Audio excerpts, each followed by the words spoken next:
Greetings, my most excellent friends and fiends. Greetings, players. Yay! Hello. It's Wednesday, and you know what that means. It's time for D&D Surprise Party right here on Chaotic Tiefling ATL. I, of course, am your humble dungeon master, ye old dragon, at your service. So, happy Wednesday, and as we continue, happy Pride this month, of course. So, hope everyone is having a nice Pride so far. And you know what? We had some interesting shenanigans last week, fighting a whole bunch of different critters here and there. Even managed to whip out a few interesting new spells and skills, and got yourself some nice water skins. Somebody who was the chosen one got an interesting bottle, but did not open said bottle just yet. But, well, we'll get into the whys and the wherefores of what happened in just a few moments, because first, got some business to take care of. Now, ordinarily, this is where I spin some tale of dread and woe and lead into a promo for Van Richten's Guide to Ravenloft, which is, of course, available right now in the D&D Beyond marketplace. But there's a lot of news from Wizards of the Coast that D&D Beyond wants you to know about, because this is the week of legend lore, where they're revealing a whole bunch of new stuff that's going to be coming out in the next couple of months. For instance, pre-orders are now being taken in the D&D Beyond marketplace for the Wild Beyond the Witchlight. Now, this is D&D's next big adventure storyline that brings the wicked whimsy of the Feywild to 5th edition for the first time. Now, these are we're guessing that this is going to be featuring the Unearthed Arcana Fey characters from a few months back. You know, something a little bit like our wee bunny barbarian. So now they'll be nice and official. But you can tune into D&D Live, presented by G4 on July 16th and 17th for details, including new characters, monsters, mechanics, and story hooks suitable for players of all ages and experience levels. And pre-orders are also being taken for Strixhaven, a curriculum of chaos. And this is an upcoming D&D release set in the Magic the Gathering world of Strixhaven, which seems to be centered around a college of magic, and it has subclasses of like numerous subclasses that are available that you can take. And they just released an Unearthed Arcana today that details those subclasses. So you might want to go and check that out. And again, on July 16th and 17th at D&D Live, hosted by G4, you will be able to get more details. And as we get closer to the release dates, I'm sure that D&D Beyond will also let more details about exclusive digital dice sets and character sheet cosmetics that are themed to each book. And as usual, thank you so much, D&D Beyond, for sponsoring D&D Surprise Party. Up next, hey, Trev, what you got for us? What do I have? I have the source for character art. If you can't make it for yourself or afford to commission art from another artist, you definitely are going to want to look at the team from Never Ending. They have built a 2D character art builder where you can choose from tons of assets to build your player characters as well as your NPCs, DMs. For a limited time, it's more affordable than ever. You can still get 18 months of access to the full premium content and tools for the price of $9, period. Head over to their Twitter page at BeNeverEnding, or check out BeNeverEnding.com to find out how to get in on this while it lasts. Back to you, Dragon. Thank you, Trav. Mm-hmm. Okay. Well, we're here because of our dear chaos coordinator, Babs the Bat, because here at Chaotic Tiefling ATL, her brainchild, well, it's just an amazing community. It's been lovingly cultivated and curated to be a truly a safe space for creatives, and where anybody can come and be themselves. I say this a lot, but it's only because it's the truth. And that's that I couldn't have even attempted to run Surprise Party anyplace else. Because there's simply no place else like Chaotic Tiefling. But it's not just Wednesdays. There's a lot more to the chaos than just the fun we have on Wednesday nights. And Lydia, Celine, why don't you expand on that a little bit more? Absolutely.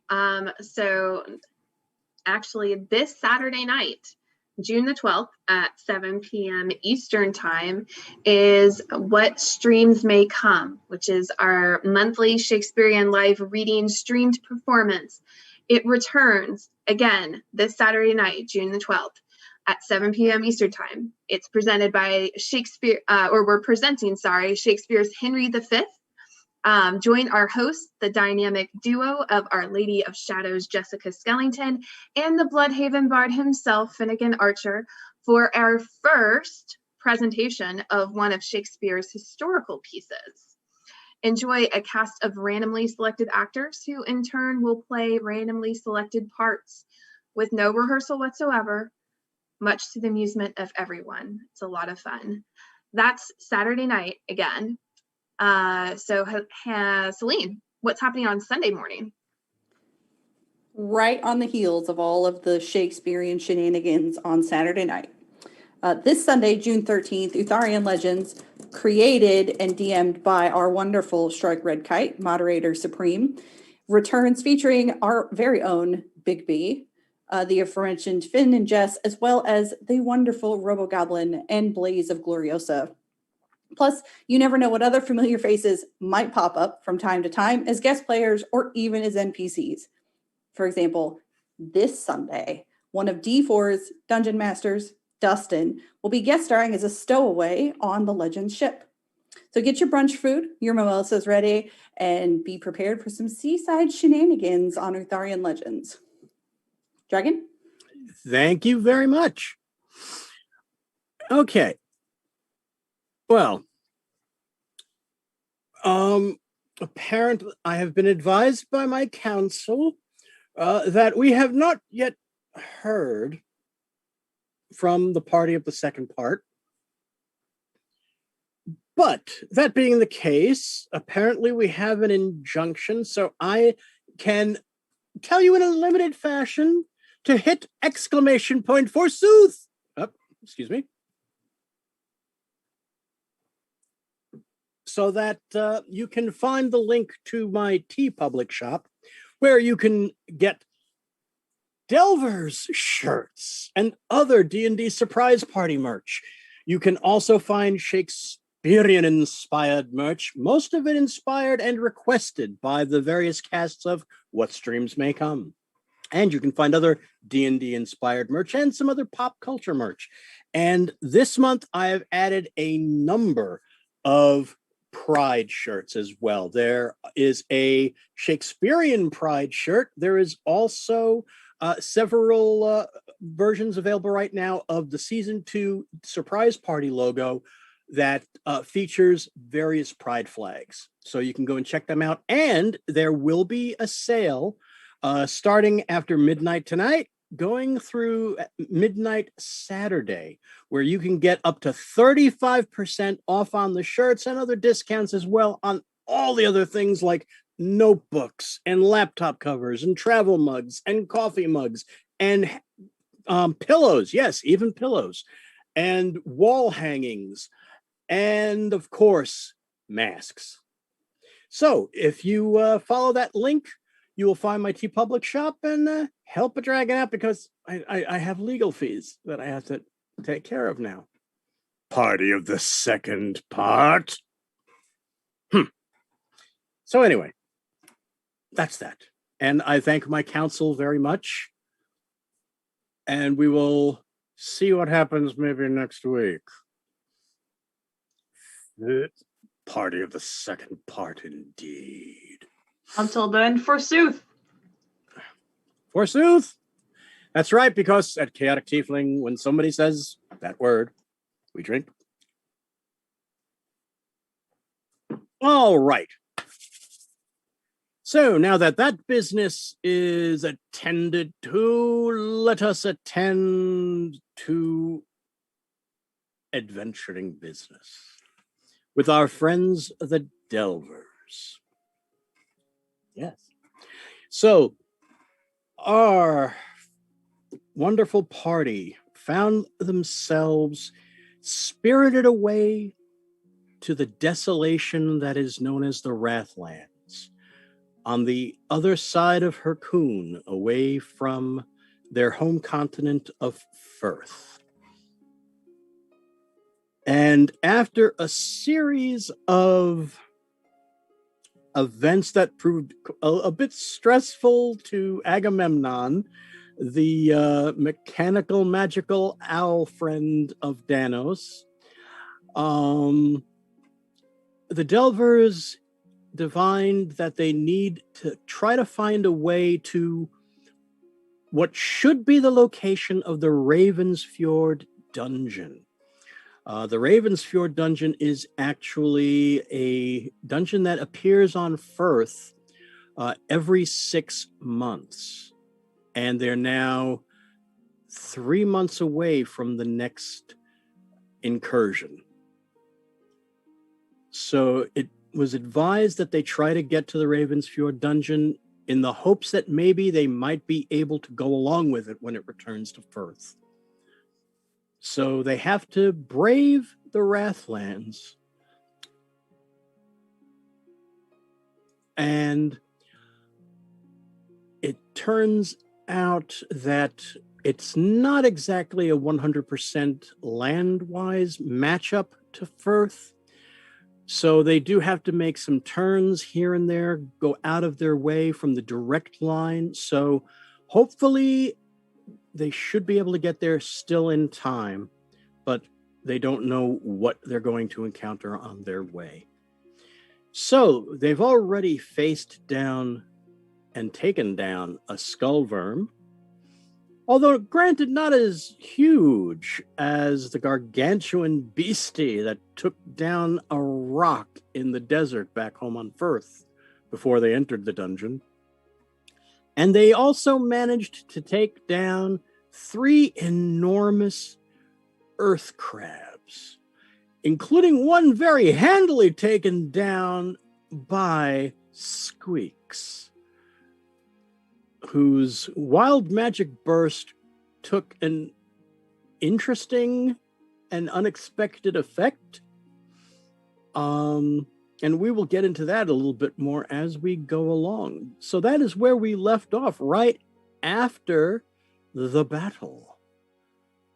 So, Delvers, you've just defeated the crabs. Squeaks, your tingling is still going on at the moment. As your rage is just beginning to subside now as you are out of combat. And I believe we are on the 6th day out into the Wrathlands. So, what are you doing, Delvers? Remind me what time of the day it is. As far as you can tell, it's midday. Although here, it's almost impossible to tell in that perpetual twilight from the bizarre clouds with the strange energy flows.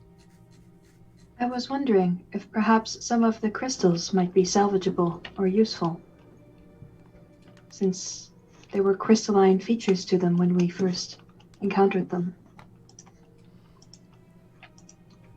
I could take a few moments and determine that.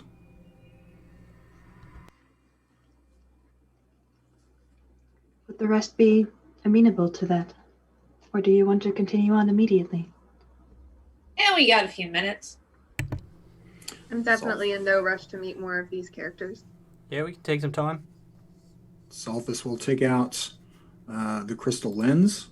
He will take his spell book back out, red leather, iron bindings, open it to the appropriate page, and begin casting as a ritual Identify Vitals, which should give me an automatic appraise check on them.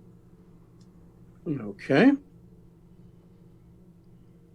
I don't know if you need it, but I walk over to him and I pat his shoulder and I give him guidance. Thank you. All right. Can never hurt.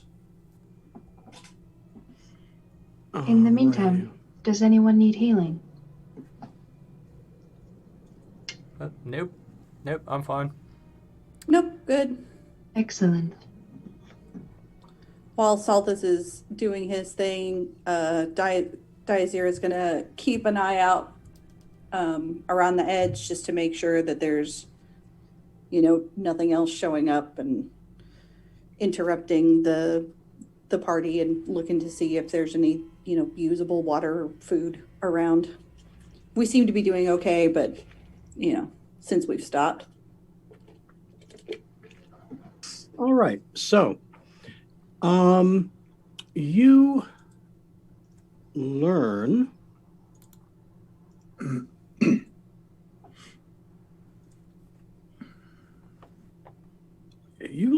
that for one thing, they are immune to lightning damage. There's a lot of that going around, it seems. Good to know. Well, they are pretty much made out of stone. There is nothing remotely edible.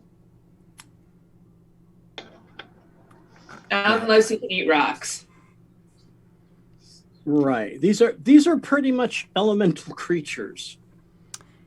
I suppose I technically eat rocks that are thousands of years old, since that is oil. Nah, you eat dinosaurs. I would like to pick up a rock that was previously part of a crab. And I lick it. It's a little salty, but kind of dirty. Salthus will, as he's doing that, will look kind of over a little bit and say, "You understand that certain alkalines are immediate poison, correct?" And I throw it without looking where I'm throwing it. Luckily, that wasn't one. But You had me panicked there for a moment. You also know that they can be quite stealthy, which kind of figures in with their camouflage technique. And they also do have blind sight. Makes sense. The crystal claws have a very, very interesting use. They can actually reflect any sort of light spell or ray or a beam that is used against it. Well, it has to make a save to do so.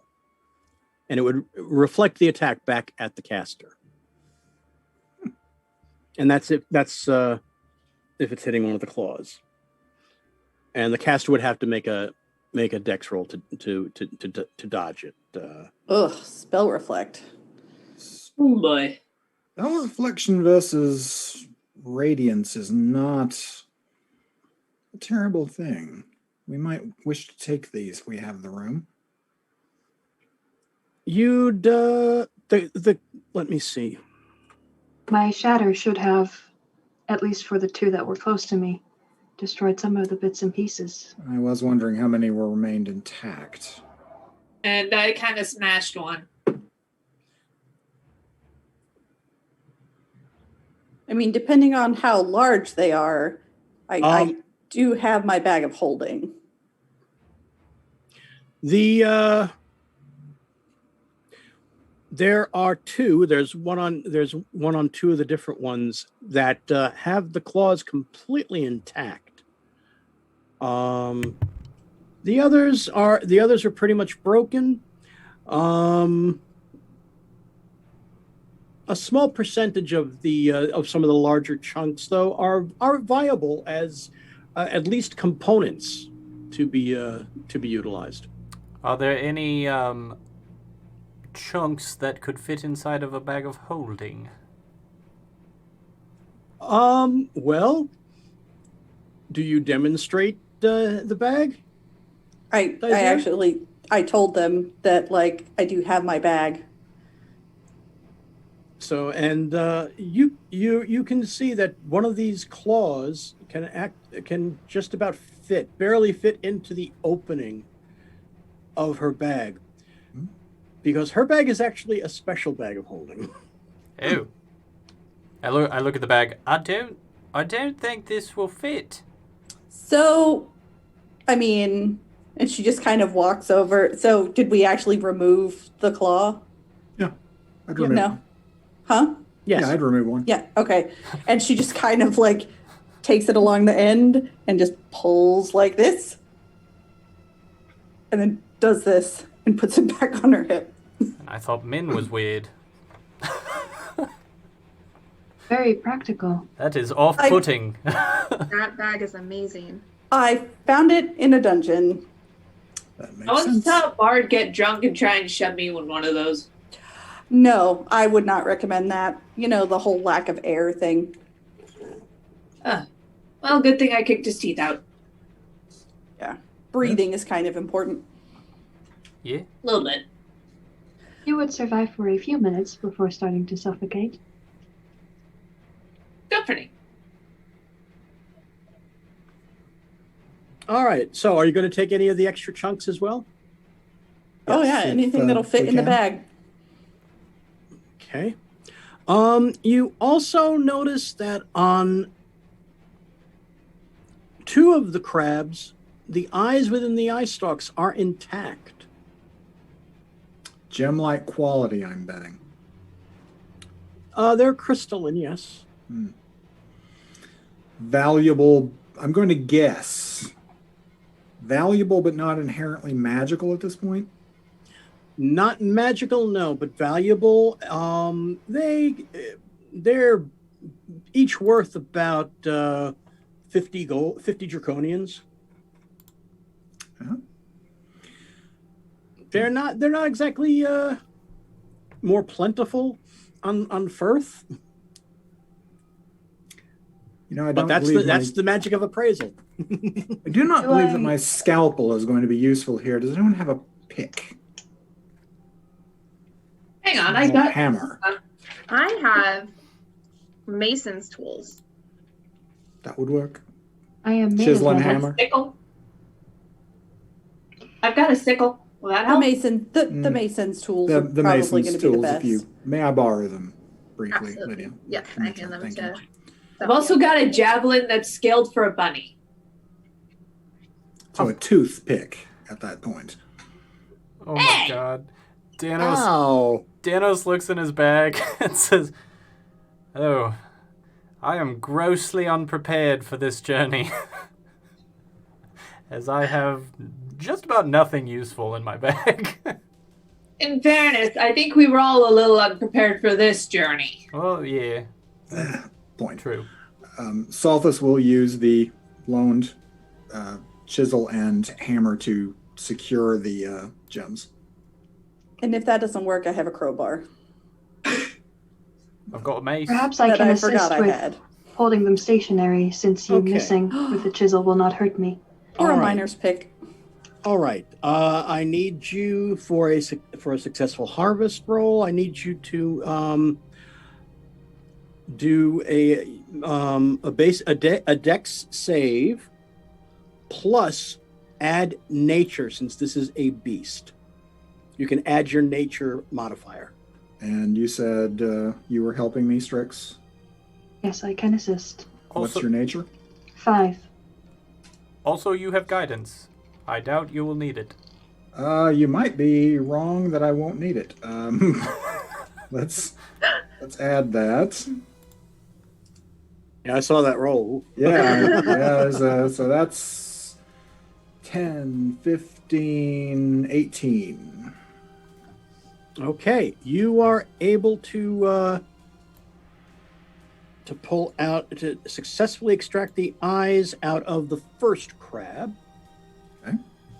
And you need to do it again for the second crab.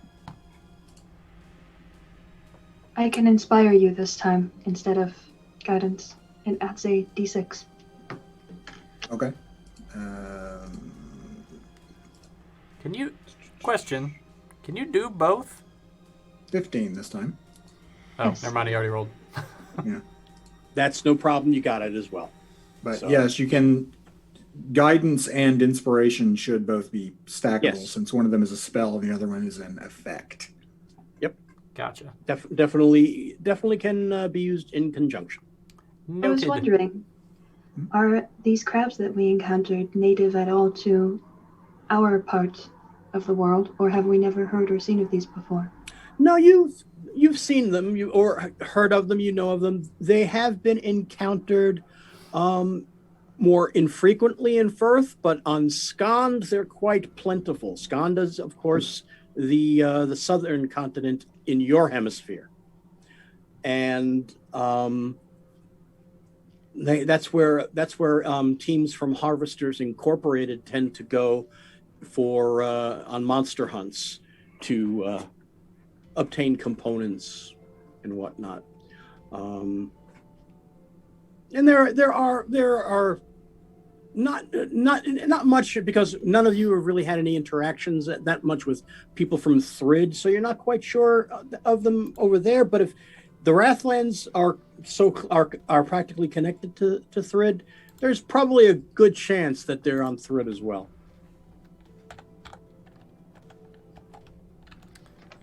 Right, are we ready to move on then? Onwards. Certainly. Oh. Okay, now that we've wrapped that up, before we do anything else, it's time. It's time to pick tonight's chosen.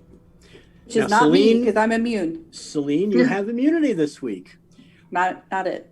And Not it. that being the case, Celine, I need you to please Roll a d6. a d6. 2. Okay. Well, that is very interesting. Son of a. That's more interesting than normal. Oh, Is really? it now? Oh yes. Hmm. Alrighty. Don't worry, he's an actor. That's not Acting. Alrighty. So I have the chosen, and all right. So it's it's midday. By the time you get everything done, it's getting a little bit close to dusk. By the time you finish harvesting from the crabs and whatnot, you still have a little bit of that of the jerky skullworm meat. You have a couple of days worth still. Oh, I get my mason's tools back from Yes, southeast. you do. Before we start walking on. All right. And I take it you're going back in the same order? Yes. It's working for us so far. All righty. If it's not broke, do not fix it. What he said. All I right. read that in a fortune cookie once. You had to break the cookie to get it. I hadn't thought about that. Yes, but he didn't fix it. I would argue that the broken cookie is probably the correct version of the cookie. Anyways, moving on. Since, it is a fortune cookie. It Hang wasn't on. broke, so he broke it. Oh my goodness. He didn't fix Oh, it was broken. Tonight Because it on was in the D&D wrong form. Surprise Party, the philosophy of breaking fortune cookies. Yes, I'm so sorry. I will- Please I continue. will turn to Dragon. Salthus and say, not quiet enough for no one else to hear, do humans often engage in such roundabout discussions? All the time. It is how we Ah, work things out communally. I have noticed they confuse my head. Well, notably, we are not all human either. This is simply I a thing apologize. of organic sentience, it seems. I should have said humanoid. Can Well, you're a I humanoid. make All an, right. Can I make an insight check on Strix? Well, did you hear what was being said? What did you say? Yeah, because Salthus is in the back of the group and I am in the front, and I just spoke this. Yeah, she's loud enough for every not. Oh, I not did quite not. enough. She was just My brain is breaking. I am not being stealthy. Okay. He's literally at the back and I'm literally at the front. I This is would watch bad. this buddy cop movie. All right. Go ahead. You can do an insight check. Okay. What are you trying to determine? Is she for real? No.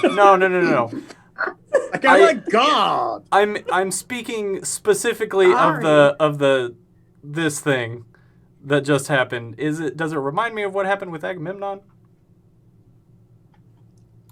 I will go ahead and roll insight. Go ahead. Oh, not great. 11. I will say that it seemed, although similar, it was not as stressful as it was with Agamemnon a few days before. Okay. Is she about to lay an egg? If Strix lays an egg, Danos is going rogue. I can't handle any more eggs. No, Daizir is the rogue. I was going to say, there's already one rogue. We don't need more. Yeah, fair. I do not believe I have the physical capabilities to lay an egg. Neither did Agamemnon. Anyway, let's continue. Click! Started with a fortune cookie. Oh, God. All right, so it's about dusk, or what would be dusk, but it's always the same kind of color scheme. You notice that up ahead, a couple of miles away, you see where some of the rocks are getting a little bit bigger, almost forming like a cavernous tunnel. It's not closed in, but there are what look like, it's a little hard to make out from so far away, but it almost looks like there are arches, stone arches between each side of this canyon at different levels. As you get closer, you'll probably be able to make them out a little bit clearer and to see exactly how many there are. Strix, you're able to determine that you'll probably be close enough to start examining them from far off enough to see exactly what they might be, probably by morning. If we keep walking the whole night. If you keep walking for another couple of hours and then walk a few more hours the next day, you should be able to get close enough to start seeing it. I would like to start scouting for shelter as soon as it turns evening, keeping an eye out, looking for any rock outcroppings or anything. Also, asking Daizira to assist me because she's way better at that than I am. Yeah, I mean, that's something that she's been scouting out the whole time, pretty much. All right. Give me a perception with help. Am I rolling it or you? How about you roll it and add +2?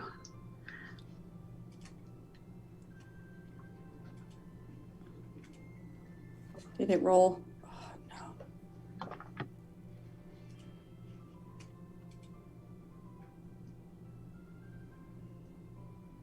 All right, so I don't know why it's being, oh, I know why it's being stupid.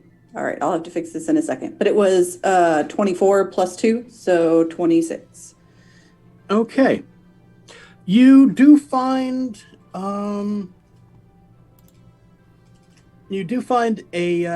rather large rock, somewhat tilted, and there's a couple of mostly dead trees around like either side of it. So it looks like this might be a decent spot for the night. Like you could easily hang like your tarp and like a tent from anybody's pack if they have it to rig up enough of a decent shelter for the night. Okay. So she kind of points out, "Hey, we can use that spot over there. That should be a good place to hole up for the night." And kind of makes her way over, looking around for sticks and twigs and stuff to make a fire. You can easily break enough things off of these mostly dead trees. Mostly dead. These mostly dead trees that you can get something adequate going. I concur. We should reach these arches by morning to examine them. Stopping to camp, Sulfus will take a few minutes and summon an unseen servant to assist with things because he is otherwise going to occupy himself trying to sketch what he can remember from the structures of those crabs. Okay. Well, it's pretty easy to do after casting the Identify Vitals. Nerd. Meanwhile, I'm pitching a tent with an unseen servant. Just let the servant This is- do it. Forsooth! Woo woo. I can't Why? I can't see him. It just looks like Where I'm is he? lifting it. It's weird. I feel like I'm just like following this servant around because it smells kind of funny, and so Danos thinks I'm. Love it. Okay. Anyway, All right. You get the tent set up. Very little time. Everybody's seeing pretty much these tarps just moving by themselves. Danos is doing his best, but he's not the outdoorsy type. Diazir is helping, get stuff set up and stuff too. Wonderful. So there's a nice shelter to create, some sort of darkness so that people can sleep, as much as, there's not much darkness. Decent shelter, so if we do get any sort of like inclement weather, right, fire, that sort of thing. Basic campground setup. Okay. Right. Well, on this 6th day, again, there hasn't been any real rain to speak of or any kind of like moisture in the air whatsoever. It's just very drab and somewhat dry, not arid or desert like at all, but there's no like excessive moisture in the air. Do I need to keep working on these water skins? Not sure how you would Keep- manage to tan these is the problem.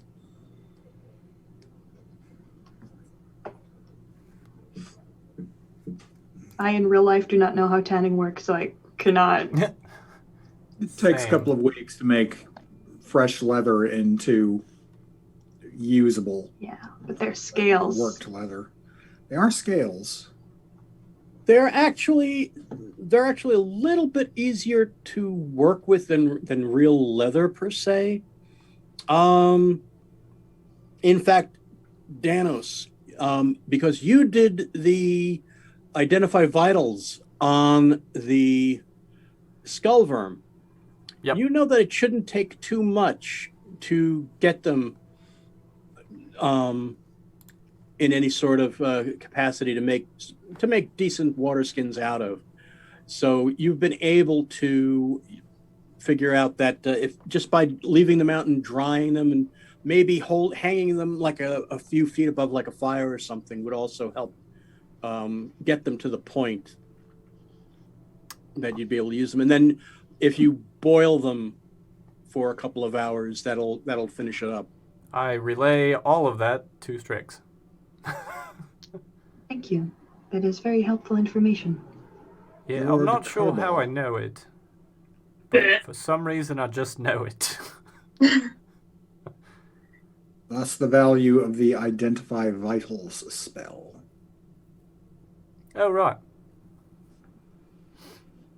I guess I'll start doing that until I'm done every day. Okay. Considering how long you've already been going, another 2 days, you should have them ready to go. Ooh. All right, who wants first watch? I will take it. You all right? And second watch? I take it you want me to go and spot from the top again? Click. Yeah, that was quite helpful. I think we had Strix, Demetra, Danos, Dizera, Squeaks, and then Salphus on watch. Yeah, I think It's me. Yeah, all right. All right, and Agamemnon flies up to the top of the rock and starts circling his head around. And you notice his blue gem eyes lit up. Wonderful. we just made a fantasy turret. How far off can that be seen? Good question. That's an interesting question. I thought you were willing to walk to answer it. Well, it doesn't really give out like beams, so to speak, but they're not really overly bright. It's not like somebody came up and shined a flashlight in your eyes. And it's never like dark, right? Right. Okay. If it was like pitch black outside, then I'd be worried. If it was pitch black, then there might be a bit of a difference. But this is this strange, never-ending twilight. Love it. Through love which it. we can see extraordinary distances is the only question. And there is kind of like this constant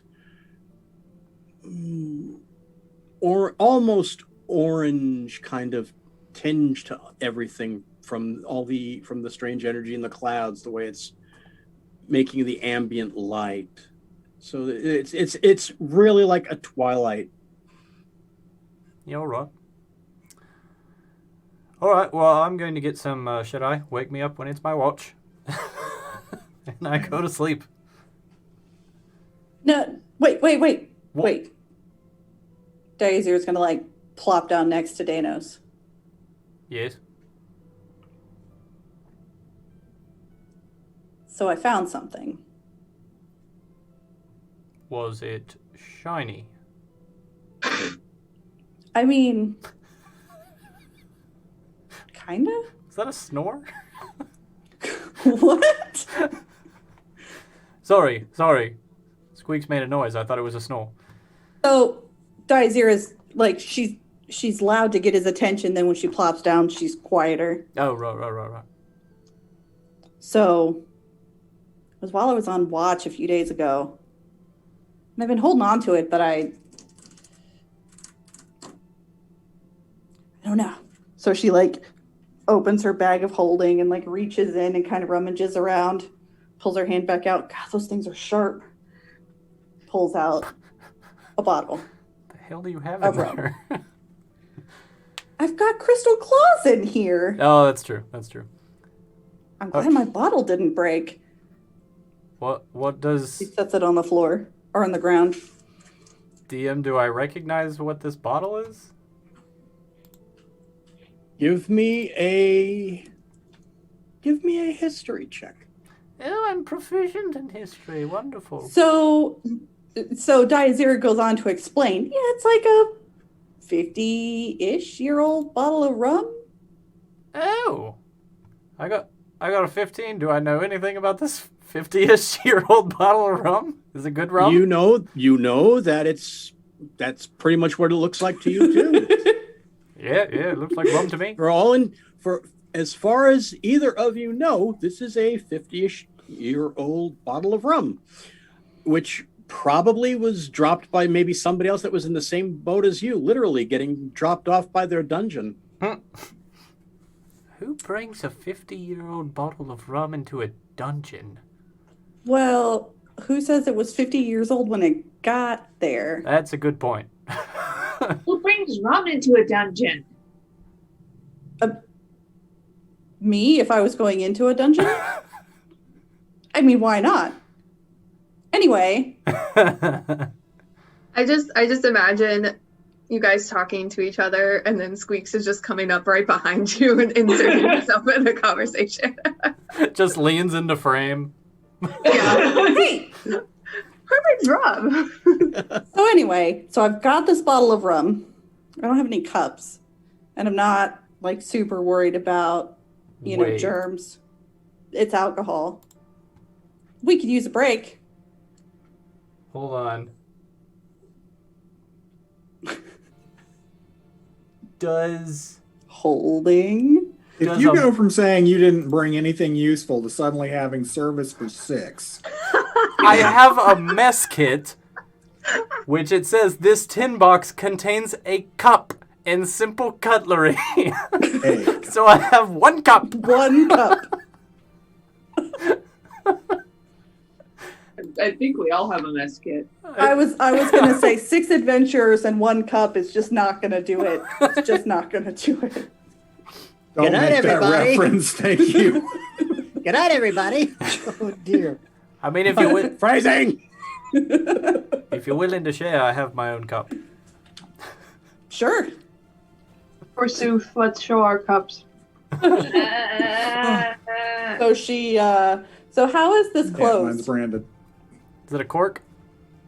It is wrapped with a seal on it. You can't quite make out what the seal is. The wax has pretty much the detail has been worn away, but it's actually still somehow sealed with a thick layer of wax keeping it covered. Awesome. So I'm going to pull out my my Crowbar. rapier, which has a sharp edge on it, and put the bottle like up on the hilt. Use the hilt next to the blade, and use the blade to pop the lid, pop the cork, break the wax. I can safely say, in all my years of dungeon mastering, that is the first time anybody has used a rapier to open a bottle with the pommel, as opposed. No, I was using the blade, like you right used up next to the pommel. Okay. All right. So yeah. Imagination. To get it up into the cork and pop it open. So it's Okay. a I mean, I don't have saber a for corkscrew. champagne and a rapier for rum. That makes sense, actually. Yeah. Okay. And pours some into Danos's cup. Anyone else? I'm good. I'll be out all night if you give me that stuff. Well, cheers. Sugar. Pick the bottle, take the swig. Okay. Tell me about my rum, dragon. I need each of you to make a con save. Oh no. I mean, fair, but oh no. 15. Take Please a be good, swig please of be a good. mysterious liquid we found in the Wrathlands. Look, it's a 50-year bottle of rum. Sounded good to me. I'm not making good choices at this point. I got an 8. You got an 8. And what did you get, Zara? 15. Okay. Does this count as a trap? You. I was gonna ask, like, is this considered a trap? No, this does not count as a trap. But you clutch after a few moments, you go, a little gamey, but not bad. And then you grab your stomach in pain. Ooh. Who, me? Well, yes, you, Danos. Oh, love it. Oh. Oh, that rum did not sit right. Oh, you take 4 poison damage. Oh, I'm dying. And for the next hour, you will be under the poisoned condition. Oh no! Sophus, hearing this, would like to get up, walk over, pick up the bottle, and use a medicine check to sort of try and figure out what it is. Does no one here have detect poison? Hold on a second, right? So first of all, she's not just gonna give it up. Once she realizes he's been poisoned, can I use purify food and drink on it?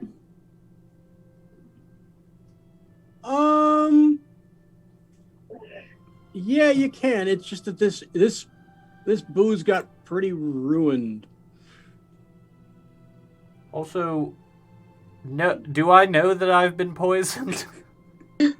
You kind of get the idea from the incredible pain in your stomach. All right, and the fact that you have a little bit of like foam around your mouth.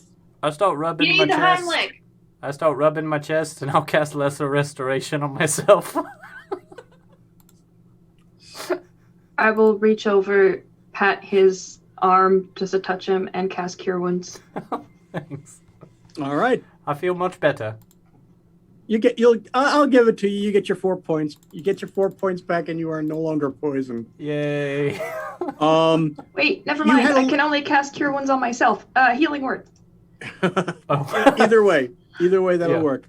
7. That's fine. All right. So Daizera, before you do your purify, you do notice that that did not go down terribly well, but you're able to spit it out pretty quickly enough. Can I tell that it's like just that I was drinking like straight ethanol, like it had? Yeah. Yeah. Okay. So she's not even going to bother with purify because it's not going to make it drinkable. Wow. So she smells it, pulls the bottle away from her face, and kind of goes, "That's depressing." Although it might be sealed useful and now everything. for disinfecting wounds. That's what I was going to say. That's the point. Probably. Keep it if anybody has an open wound that we need to It take could care of. definitely be Or as useful, but not for Poison or drinking. explosive. But not for drinking. So she So- grabs the cork and shoves it back in the bottle. All right. So now you know that your surprise die outcome was in fact a bane. And it First didn't even bane. affect me. It didn't affect you. What the heck? Of all people, it was Nate, of course, that it affected. I feel attacked. Raise shields under attack. Big Beast thumbs down. Yeah. All right. So the rest of the night, I'll give it to you. The rest of the night goes by fairly uneventful. I Yes. actually had a thing I wanted to do Okay. during my watch. If I can get close enough to Agamemnon without like causing any problems or weird checks or something, that it wouldn't bother anyone else if I spoke to him in a low voice. Can I do that? Yeah, you'd be able to. Okay. Does it bother your surveillance if I ask you a question? Not necessarily. Do you remember everything since you were created? Well, click. Well, yes, I was made by a gnomish artificer. Click. And you know this because you remember seeing his face upon gaining sentience. Well, yes. Click. And then I do, of course, remember as well being given various points of operation and what I was supposed to do upon being presented to Vogrun, the taskmaster of the Vashnost office. Click. Do you think you could ever forget those? Your core instructions?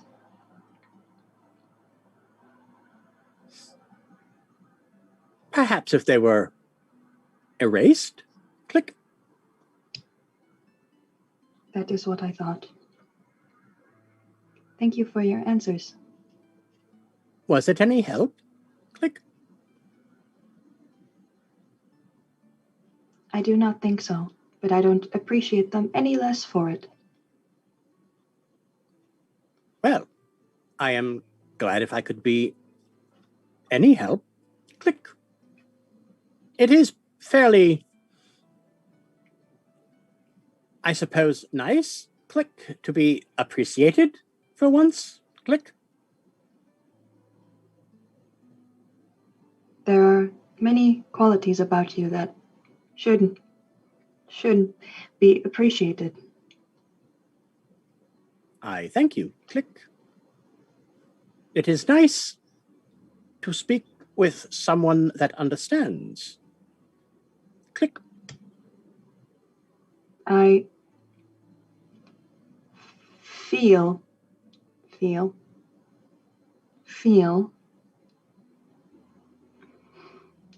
the same way. Feelings are difficult. Click. But I was programmed to adapt. Click. I do not know much about servitors. Click. Nor do I. Perhaps I was as well. Thank you, Agamemnon. I will leave you be now. You are most welcome. Click. Okay. And his head starts spinning around again. Yeah. Just two robots using social constructs that were not made for them on each other. Anyway, thank you. Only here on D&D's Prize Party. Yeah. I imagined his head was going that whole time, so the whole time his voice was like, Well, And every click or so, every click he turns in the other direction. All right. So you have your conversation with Agamemnon. The rest of the night goes by fairly uneventfully. So the next, as far as you know, morning, it is the 7th day, and it's about, well, Strix, you figure it to be somewhere around 7-ish, 8. I will wake the early. Well, I'm not awake. Well, I would be. I'll wake the early risers first, and then kind of like cycle through the late risers so that everyone can have their adjusting time. Yes, that's right. Thank you. It's also make sure you set long rest for your on D&D Beyond, because you do get all your spell slots back. I don't. You would, if you weren't healed, you would have gotten your hit points back too.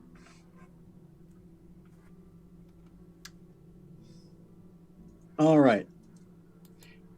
So, all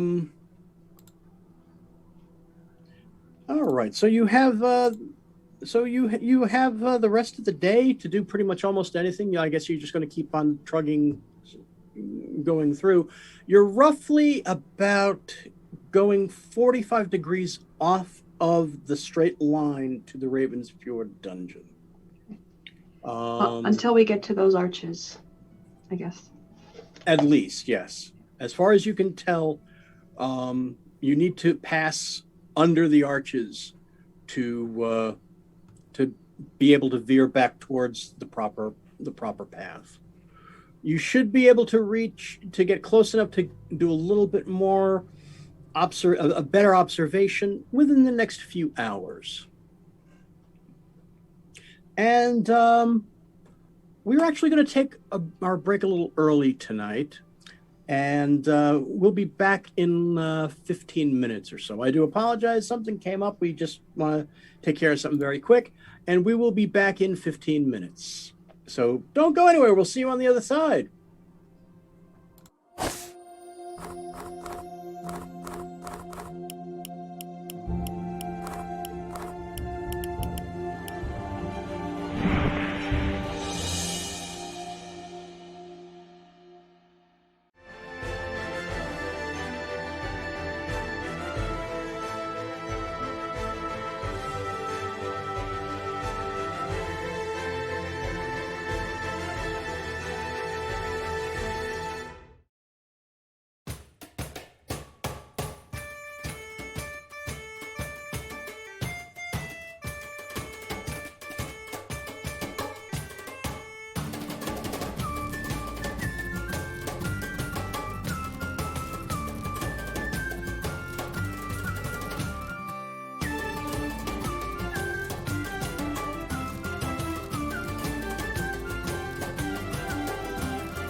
And welcome back, dear friends and fiends, to the continuing adventures of the Delvers in the Wrathlands on the world of Harkoon. So, they had some interesting goings on the first half. They talked a little. They almost got poisoned after finding out about that bottle. They did not almost get poisoned. Danos almost got poisoned. Danos did get poisoned. You almost Technically, got he poisoned. did. And there was a nice touching moment between Agamemnon and Strix. And so you see that off in the distance, you see that canyon opening with what looks like these arches across the top. They kind of look like bridges. You from this distance you can make out maybe one or two of them. There might be more. You can't quite tell yet. They're about 50 to 60 feet up, you could estimate from here.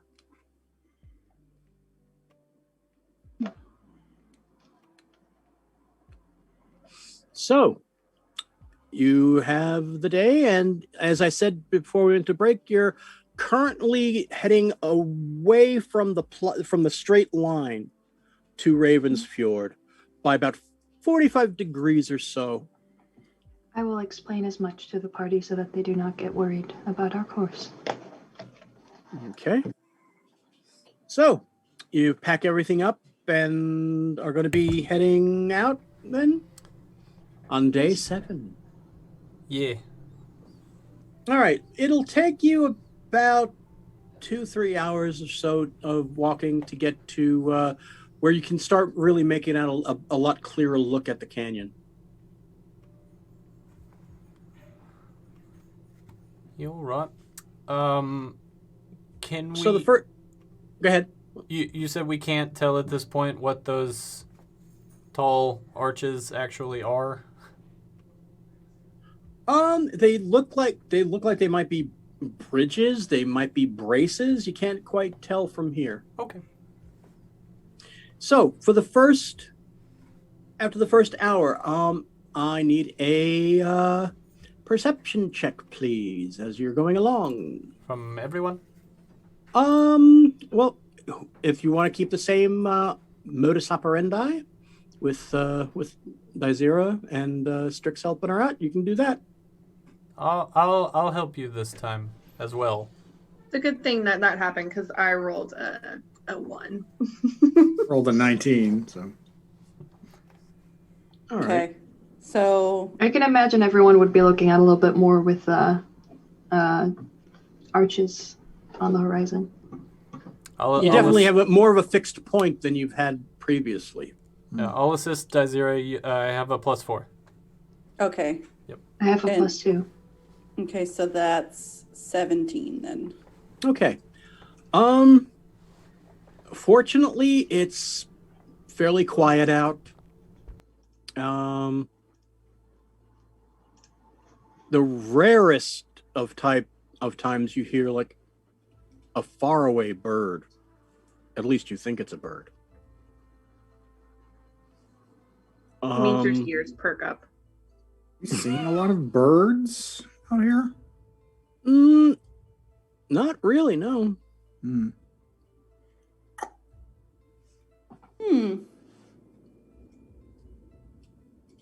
And did Meeter tell what direction the bird noise is coming from? You rolled a 1. What So bird? you really you don't even Just hear somewhere flying. Like, Is do I it see- in my mind? Yeah, so do I so hungry. I'm like starting to hear Haven't bird. eaten in quite a while. I might be hallucinating. There's like a tiny creak in Strix's armor every 5 steps that you've started interpreting as a bird. Yes. Oh no. is All right. there a can I see said bird or do I just hear it? You just hear it. It seems to be in the distance. You're not 100% sure of what it is. Do I recognize the call of this bird? Give me a nature check. That's what everyone's fixated on is the bird sound. Yeah. We've lost interest on the arches. Dirty 20.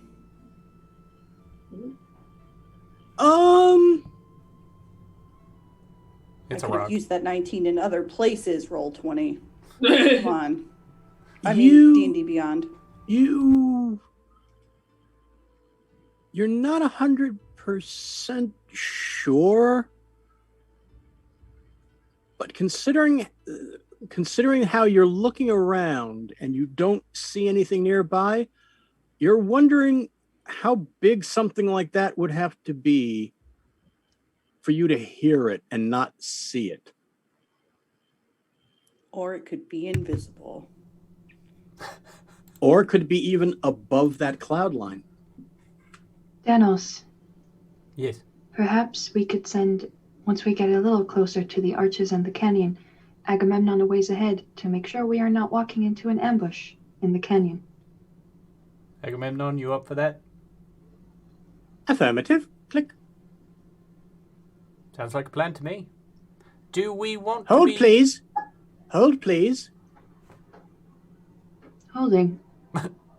I freeze. Failure. Sorry. Click. What did you fail, Agamemnon? I tried, click, to send a message to Vogrun. Oh. You can... Why? You can do that? I am supposed to send him reports every day. Click. Well, yes. Never mind. We'll talk about this later. So, we've established that... Daizira, did you relay everything you found out about the bird? Well, so I actually had a couple more questions about that. continue So, then. are the bird sounds coming from like in front of us? Did they sound like they're coming from the canyon? Like, It sounded more like some ways in back of you. With that dirty 20, I'll give you that.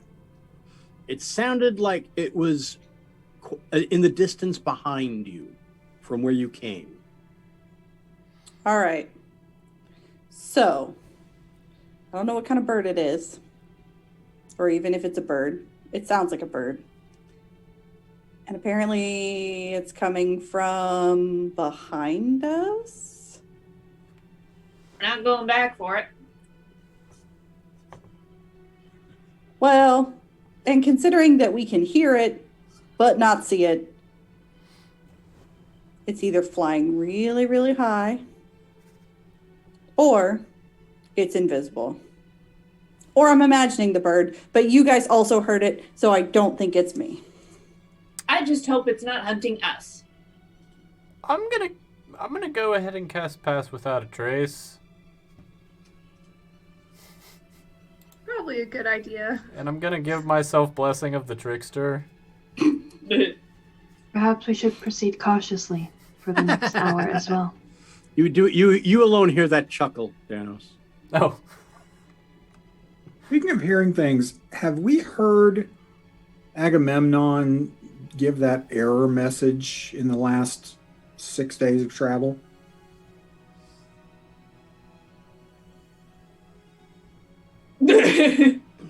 Excellent question. I will say...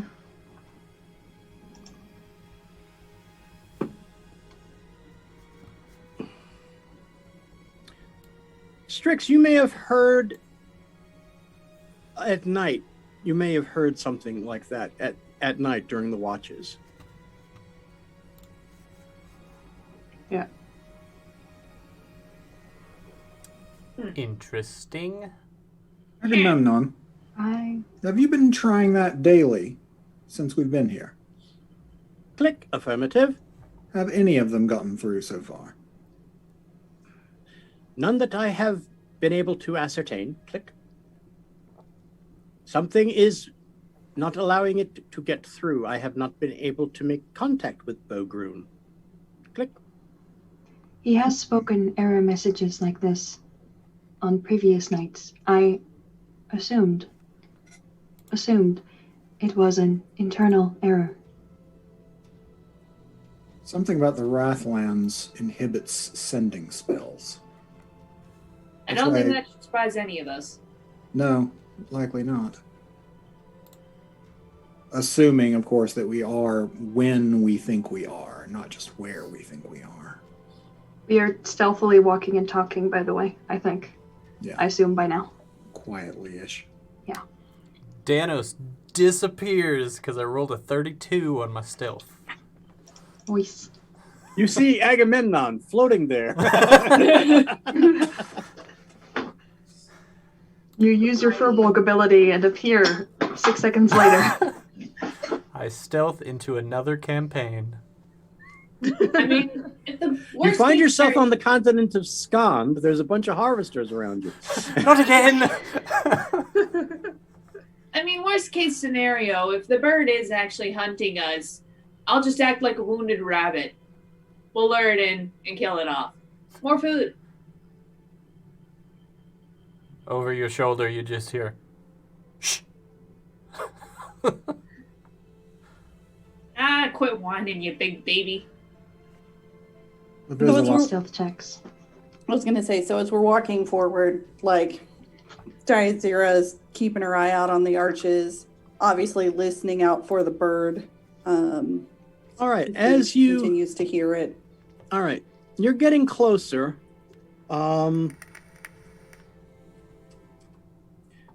Daizira, give me an investigation roll with advantage. Intriguing. Is this for the, like, could I use my historical knowledge on it too, or is it just an investigation? You can use your history on it as well, your history mod.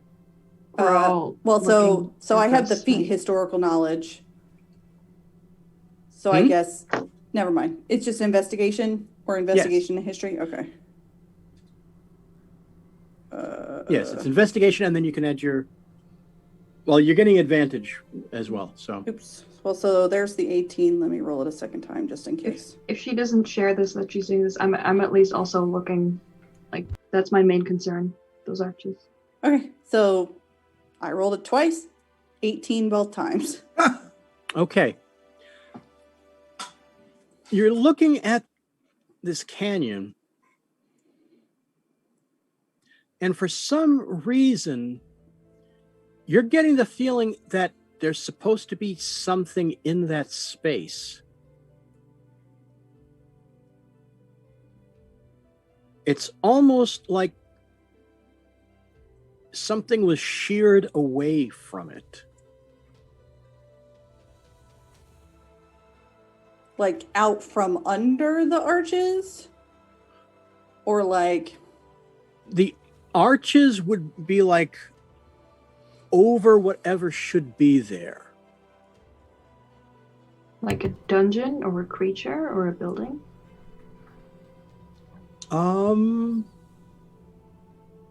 As you get closer, you notice there seems to almost be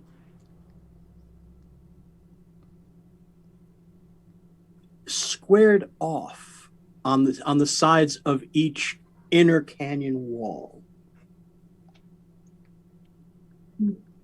So we're looking at like the border of something that we assume was previously there. Yes. Okay.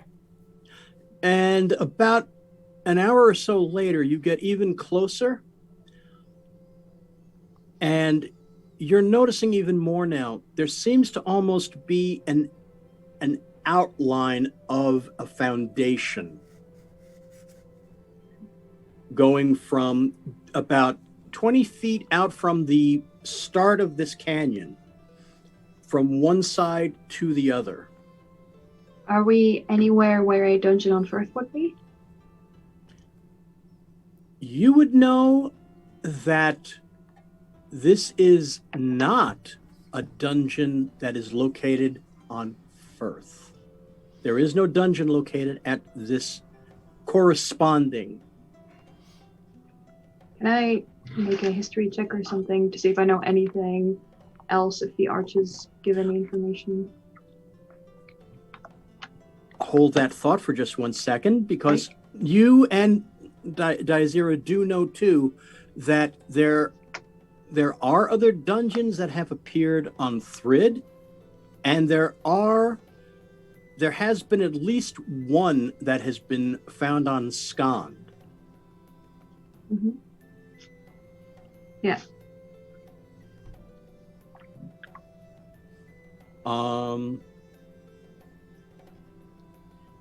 Give me a history check. If you can see the arches now. There's about 4 or 5 of them. And they're about 60 feet. They're about 50, 60 feet up in the air. All right. That is a total of 25. You do see that these arches are not natural. These are definitely constructed. They seem to be a similar construction of ceiling braces in at least 2 of the other dungeons. So, Dragon, can I use my feat historical knowledge? It says when you enter a ruin or dungeon, you can correctly ascertain its original purpose and determine its builders. I would argue that this is probably a ruin, or could be applied in that way. Yes. Okay. I also just share that what I gleaned, that this is not a dungeon on Firth, but rather a dungeon that would have appeared on a different continent. I do not know which one, but I do know that the arches look similar in construction to those which we have seen in other dungeons. In that case, maybe we should hurry through here. Because if it's a dungeon somewhere else, I don't want it coming back on top of us. Well, hold on. Let's let Daizira do her thing as she's like inspecting. You see that you know that there is something definitely missing. This is not a ruin. And as soon as Squeaks says what he did, you realize that that's exactly what this is. This seems to have been the location of another dungeon. And you can tell that the arches are of Goliath construction. Old Goliath construction. Is there any writing or anything on them? Or runes or any sort of thing? Nothing that you can make out so clearly from all the way down here, although you do notice, and you notice this too, Sophis, if you're looking at them as well. They do look a little bit similar. These filigrees look very familiar.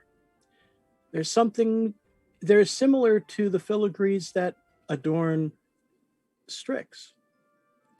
So, Daizira's kind of looking up, like kind of looking at all the arches. And when Squeaks makes the comment about, well, we don't want a dungeon popping up, she kind of goes, yeah, that's probably exactly what would happen. Interesting thing about this, though, these arches are Goliath construction. Old Goliath construction.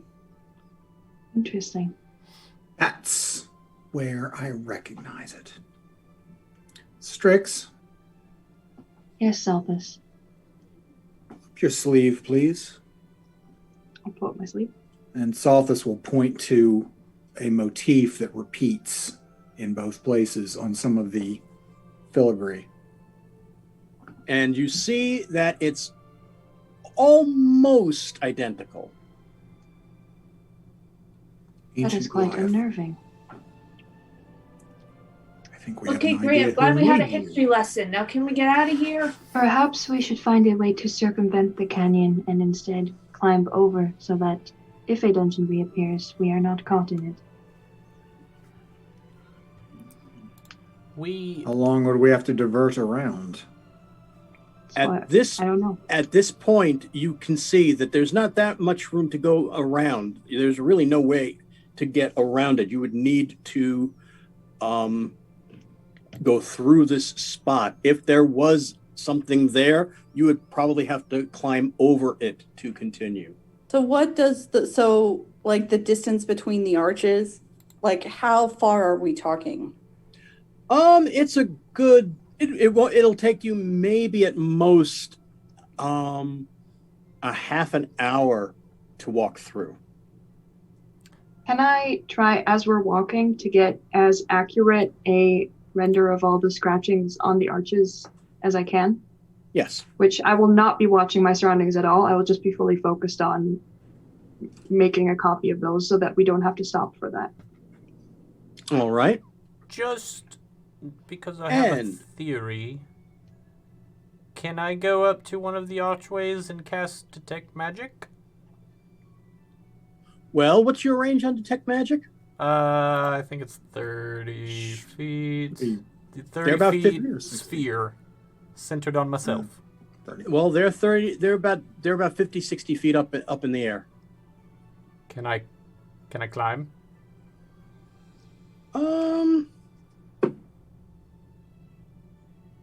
I'm not above climbing an archway. The thing is, these are not archways themselves. They're archways that are like into the walls. It's almost like a frame of like a hangar. Yeah. Okay. So the arches aren't down on the ground going up. They're just like embedded. Oh. So we're like walking into like a Grand Canyon type thing, and they're way above our heads. Yeah. Got it. Copy that. The Never Squeaks mind. noticed what Danos is trying to do. I'm not doing anything because I misunderstood the description. Okay. I was going to say, like, if you want to climb, I have climbing tools. Or I have something a bit more useful. Which is? Magic awareness. That I haven't told you guys about, that I've been doing every night. It has a range of 60 feet. Yeah, all right. Well, then do it. All right. I am sending to you quick a picture. It's in the Discord, and I'm going to. Oh dear, no, that it won't. Wow, it won't use that one. Okay, hold on a second. Files are too powerful. Yeah. You can send a picture to the Zoom or a file to the Zoom. I don't think it has the same low limit. Oh, that's the wrong one. It came through. Oh, No, that's the wrong one. Okay. Yeah, like if Danos is trying to climb the wall, Squeaks is probably just like, what on earth are you doing? Thanos doesn't. It's do kind any of it is kind. The rocks here are kind of sheer because they're It's almost like they're carved out. It's been like the space has been displaced around them, so it's not like a rock climbing wall. Yeah, Right, let me I'm see sorry. If I can send this into the Zoom. Yeah, I misunderstood your description. I understand now, and I do not do any of that.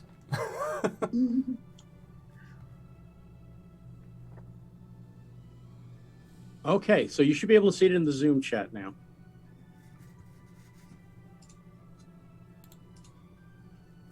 In fact, let me see if I can give our viewers at home a quick look. See if I can change it to my background. I might be able to change it to my background. Ooh. Oh. Anyway, while you're doing that, do we want to just run through this real quick? I think at the very least we should try and Yes. quick marching through rather Yeah. than strolling. Okay, there we go. Nice. Ah, got it. Okay, got it. So that is what you see Copy We that. should make ahead of sure you. we still have Pass Without a Trace on as we do, so that we do not get caught up in any conflict Let me Well, see. in that place. I can do it one more time. But I An guess hour? I guess right now would be a good time. It would be. It's been about an hour at least since you. No time like the present. I would cast Silence, but the sphere does not travel with me. It stays in place. I will cast Pass Without a Trace with my last second level slot. And I will also give myself Blessing of the Trickster. And you hear? Squeaks is just speed walking. Yeah. Did Major cast Divine Sense at this point? Okay. To see about the presence of. It says as an action you can detect good or evil until your next turn. Location of any celestial fiend undead within 60 feet. As you come across as you come under the third arch, you start getting a very bad taste in your mouth. Oh, joy of joys. I'm stealthing. Guys, this third arch here is not. I have bad senses about this. That weird taste that I keep getting, it's really strong right now. I will. It's very similar to the taste. It's very similar in taste to the ogre zombies, but a bit more powerful. I will unsheath my arm blade and see if it's glowing.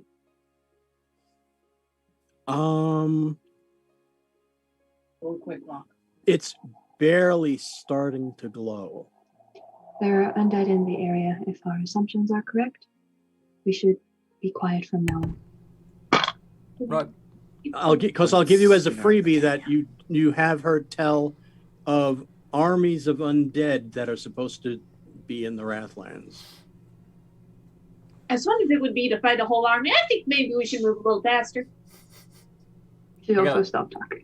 I got a Other. I got a 23 on stealth. As you're continuing along, even though you're watching, you do notice two rather large shapes jump down from the arches. Do it. So even with my passive perception of 15 and paying attention, they still got past me? It's not that they got past you. They're there and they just jumped down. It's not a question of surprise. It's not. We were not stealthy enough to go unnoticed. Not for these, no. So we never rolled. All right, go ahead. Probably. All right, I'll give it to you. It's like we all got plus Oh, 10s, Danos you know? rolled. Diazira could get like a 40, maybe. Nope, it's my fault. Womp. Oh, you add a plus 10, add a plus Absolutely 10. not. Oh, Add a so plus 10. 13. Uh, Yeah, so I'm at No. I'm at a 15, but I 30. wasn't really worried about it. Well, even though they might not have heard all of you or They sensed only heard all me. of you, but you see these two rather large creatures, and as they bound down onto the ground and they rear up, and you see what looks like white gorillas, giant white gorillas with 4 arms Oh no. and flesh falling off the bones. And it's time to roll initiative. Yeah. I'm not against killing an endangered species. Lovely. Yeah, they're. Ooh, I did all right. Well, Go ahead Trav and knows what just, these are, but I'm going to be curious to see if Salthus does. Dragon, what kind of action is it to pull out the drift globe from my compartment? Because it doesn't say, like, I can use the abilities as actions, but is it an extra step to get it out? I would say you can dispel it as a bonus action. Oh no. Okay. So I can get it out of an apartment. That's not a use object action, that's a bonus action. Right. Okay. Okay. All right, so let's see here. Let me hear some initiatives. Dizera, 10. Salthus, 13. Demetra, 15. Danos. 8. You like that number 8 tonight. With advantage, I rolled an 8. Ooh. That's impressive. Squeaks 16. and Strix. 17. I rolled a 2 and a 6. Okay. All right, well, on 17, Strix, as soon as these things touch down, your arm blade begins to glow a very bright blue. How far away are they? They jump down pretty much in front of you. They're not even 10 feet away. And you can tell that these things have a pretty good reach on them, too. I have a suspicion about these creatures, so I will use my bonus action to take out the drift globe, and my action to cast daylight smack dab in the center, like 10 feet above our heads. It's a 60-foot sphere, so like 60 feet all around us is considered daylight. Ooh. Okay. Actually, I'll cast it up a little higher so that it's more like, so it encompasses more. Just a little bit. Okay, and what sort of extra properties does that have? Well, if they were undead that were sensitive to or harmed by daylight, then that would harm them. I have my suspicions about why it's never daylight here, and I'm testing it out on these people. Okay. Science. The daylight spell, let me see. Blah, blah, blah, blah. If it overlaps with darkness created by a spell 3rd level or lower, it dispels the darkness. It's bright light for 60 feet and dim light for an additional 60. And I have just chosen a point within range and not an object. So that's all the spell says. Okay, so It's not concentration, and it takes 1 hour. okay.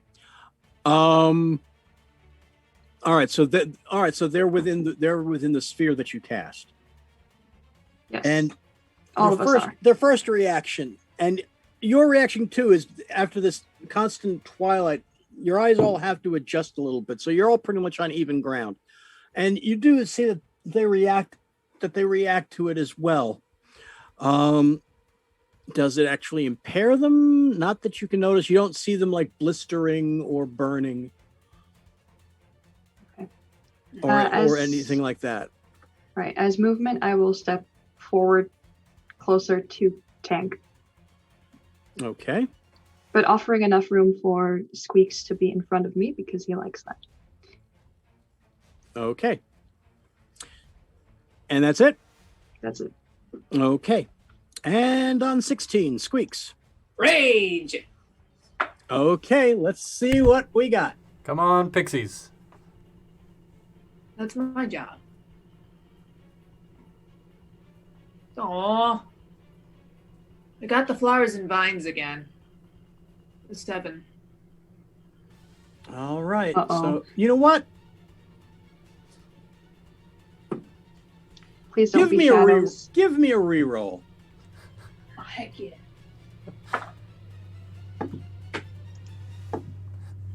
Because surprise. Got a 7 again. It's meant to be. Really wants that. It's gotta be the vines. You're All a right. disappointment. All right. So, let me see here though. All right. You enter your rage. And where you felt that weird little extra crackling of energy that you had when you last raged against the crabs. You had that same green, like static charge around you. Your eyes are glowing bright green, but it doesn't feel quite as intense as it did before for some reason.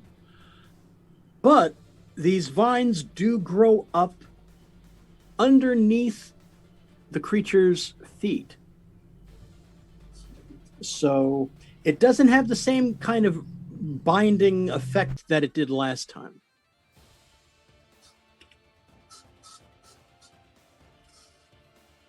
But It shouldn't affect any of you guys because it just says it makes things difficult for enemies. Yep. All right, so you have raged, and now what? Now I'm gonna swing my battle axe at whichever. I'll go for the one on the right, I suppose. Okay. Salthus, you would know these are Girolons. Heard of that? Well, Girolon zombies to be specific. Mm-hmm. So, all right, so you have well, A or B, whichever one you want to attack. They're pretty much like next to each other. I'll go A. Okay. Ooh. Oh, that'll work. 15. That hits. Cool. Oof. I'm not doing too well. I did a total of 7 slashing damage. Wait. Hang on. Never mind, I did a total of 9 slashing damage. Okay.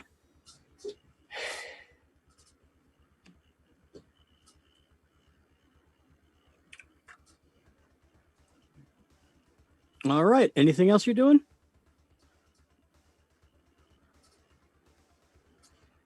Oh, no, that's it. All righty. So you took a chunk out of one of its arms. All right, on 15, Demetra. All right. I am going to cast Divine Smite on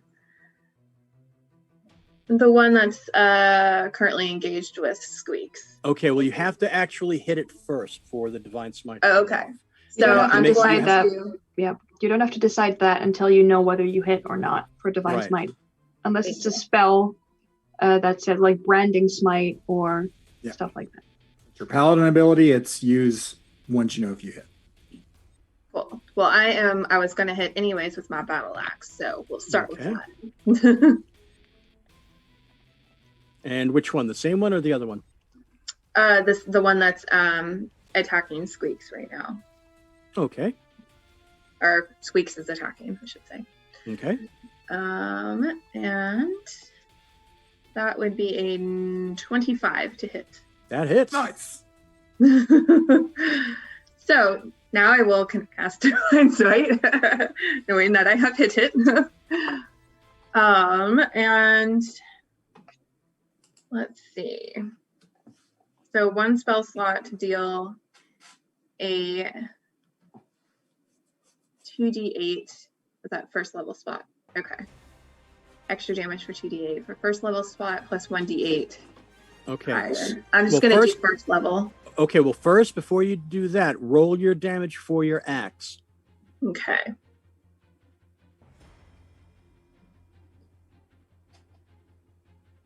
Now, if I use it, I can use it two-handed, correct? That's right. Okay. All right, so that would be an 8 damage. Okay. And then what else do I have to roll for?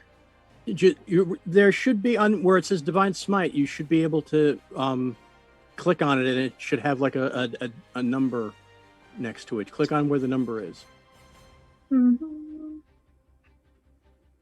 It doesn't seem to do that. It's under... Is it under a bonus action? Might be under features and traits. Class Okay. features, specifically. Divine Smite. Yeah, it doesn't give me a clicky option Okay. here. So what's the total there for it then? A D8? Yeah, it says sorry, my computer is Reason up here. Okay, so it says when you hit with a melee weapon attack, you can expend one spell slot to deal 2d8 extra radiant damage to target. Okay, so then... And then plus a 1d8 against undead or fiends. Okay, so 3d8 altogether. So I need you to click on the little red die over in the corner there. Mm-hmm. And it brings up, and just click on the d8 3 times. That should give you a total of 3d8 to roll, and then just roll it. Perfect. 16. 16, okay.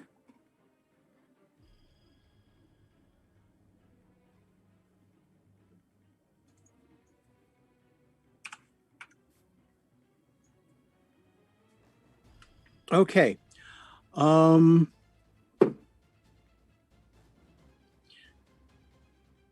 You did a bit more damage as before. You did a bit more damage than you expected. And you actually took one of its arms off. Yes. With that chop. There's a lot more damage to this than it's usually taking, I guess. But you notice that it staggers back. One arm is left behind where you sliced, and it's just like throbbing and twitching on the ground. And that taste is still there in your mouth this whole time and everything. Even keeping your mouth closed, it's because you want to be able to roar with your charges, but you keep getting that taste in the middle of your mouth. All right. It's like in my nostrils, like it's permeating. Anything else that you want to do? No, that is it. Okay. Sothis. Out comes the diamond. It's forming a red light this time and throws a chromatic orb of fire at the Girlon that they are engaged with. All righty. First level cast. So. Okay. And I rolled a 17 to hit. That hits. 3d8 fire damage for 12. Nice.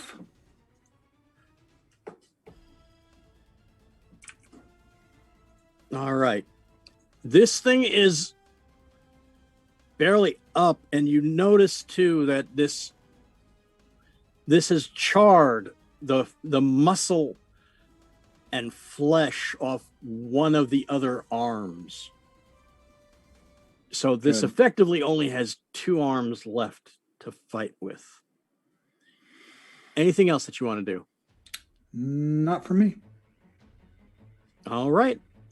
On 10, Diazira. All right. We know one of them is engaged, right? One of them is definitely engaged. It's in melee combat with Demetra and Squeaks. Sweet. So I'm going to shoot at it with my short bow. All right. So that'd be a 20. That hits.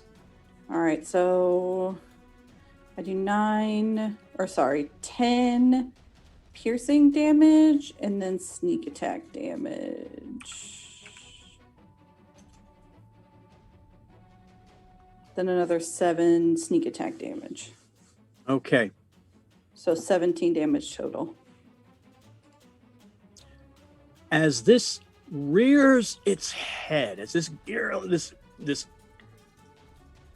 corrupt, decomposing monster rears its head up after Sothis burns one of its arms off, it opens its mouth and roars, and you take your shot and you get it right up into the mouth, and you see the top of it come out the skull, and it just goes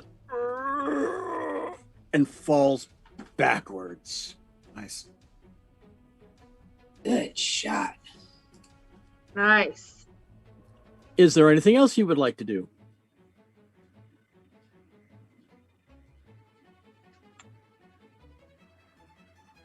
If you're talking, you're muted. Yeah, where's the other one in relation to me? Pretty much the same distance away. Okay. I'm going to just kind of back away from it a little bit so that it doesn't. So it has a little bit of a harder time coming at me. Okay, yeah, no, it's definitely. You're easily outside the range of an opportunity attack, so that's no problem. Okay. All right. Okay. All right, that was 10 on 8. Danos. All right, I am going about how far away from this beastie am I? You're between 10 and 20 feet. Right. Because you're more towards the back of the group, right? Much closer. I think so. Yeah. All right. So yeah, so you're about more like 15 to 20 feet away from them. Yeah, all right. Because Squeaks and Demetra went right up. I am going to. Yeah, I actively tried to engage both, by the way, if that was possible. Just so. Yeah. I am going to Sacred Flame this beastie. I need a dexterity save from it. Okay. I don't remember what difficult terrain does. Does that have any effect on their dexterity saves? No, it just doubles their movement. It gives them a tougher time and slows down their movement rate. That's what I meant. Yeah. It tangles them up. It doesn't haste them. Well, with a 5, it doesn't make it. Hey-o! It takes a whopping 2 points of radiant damage. And with my bonus action, I will go invisible. Okay, so you cast your Sacred Flame. You invoke Min's name, and as the flame bursts up from the ground at it, you hear what sounds like a fart. Oh, Min, you pick the worst times to do this to me. So it's... Yeah. Well, that wasn't what I was expecting. And it definitely reacts to it, and you see that you burn, you singe what little hair is left on this thing, and you see the hair and the flesh starting to bubble away and boil. You did a little bit more damage than you had expected to. Love it. So with my bonus action, going invisible. Okay. Movement, can I move back to wherever is Daizira? Is she behind me? Yeah, a little. She is now that she moved after taking her shot. Okay, I'll go back there, and there's abouts. Okay, so Daizira, you see that Agamemnon is floating in midair towards you. I always forget Agamemnon is on my shoulder. Wait, isn't Agamemnon a worn or carried thing? Does that not count? No, he doesn't count as worn or carried thing. I'm sorry. It's fine. Not a thing. Click. Yep. So you have a floating Agamemnon next to you. I'm basically watching the fight. It's just like, oh, okay, there's Agamemnon. Yeah. I'm watching the thing over there. And as I get back there with my free action, I'll just say, "Save me, I'm scared."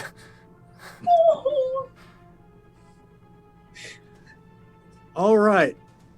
She just goes, "Get behind me," which is funny because she's tiny. Do I have enough movement kobold. left to in fact get behind her? Just. I will totally get behind her.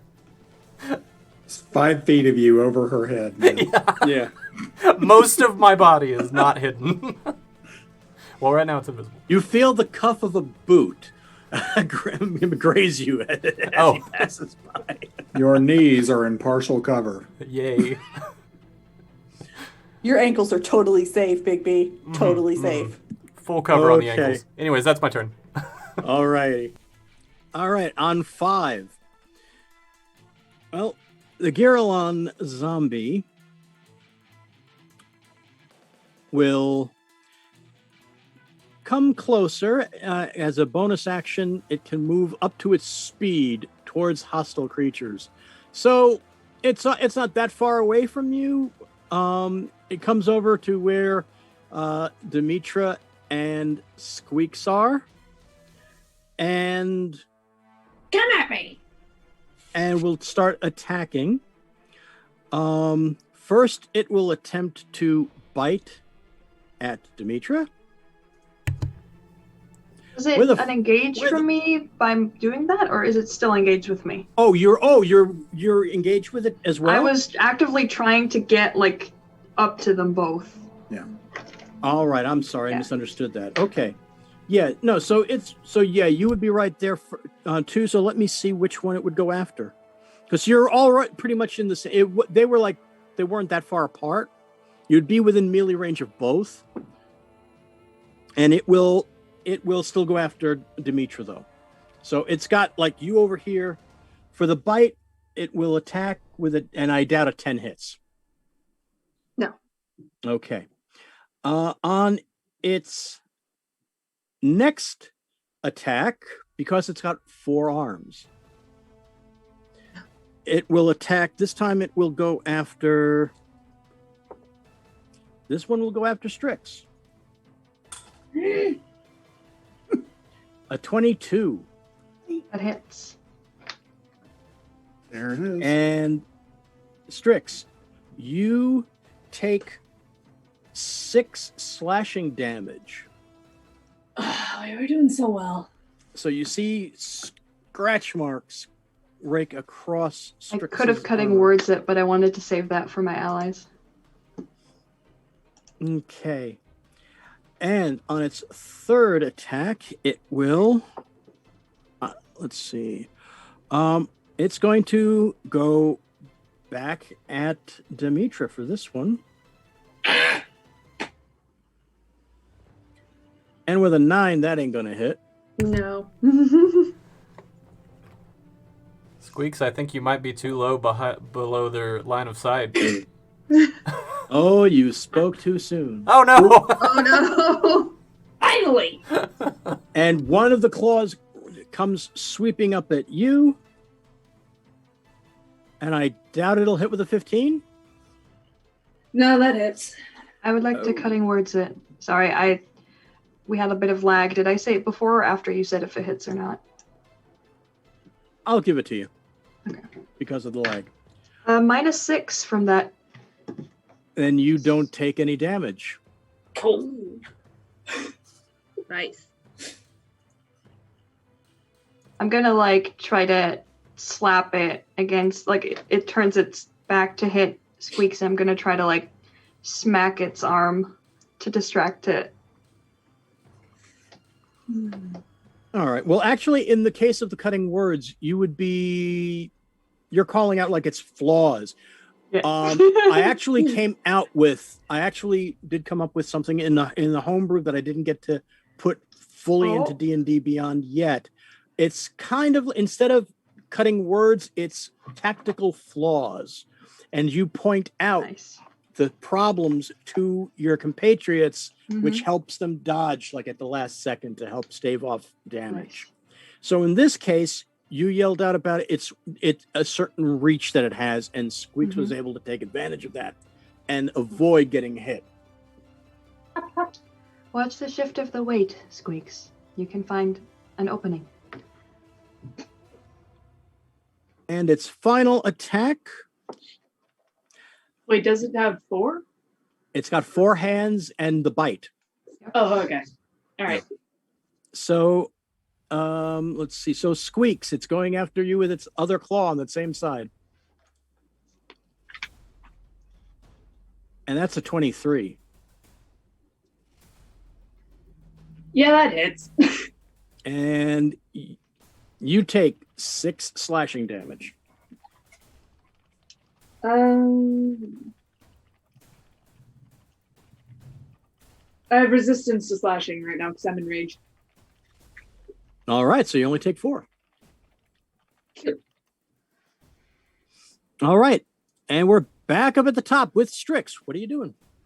Having analyzed some of its weaknesses and knowing that, I believe, at least, my blade does more damage to undead, I would like to use my arm blade to make an attack.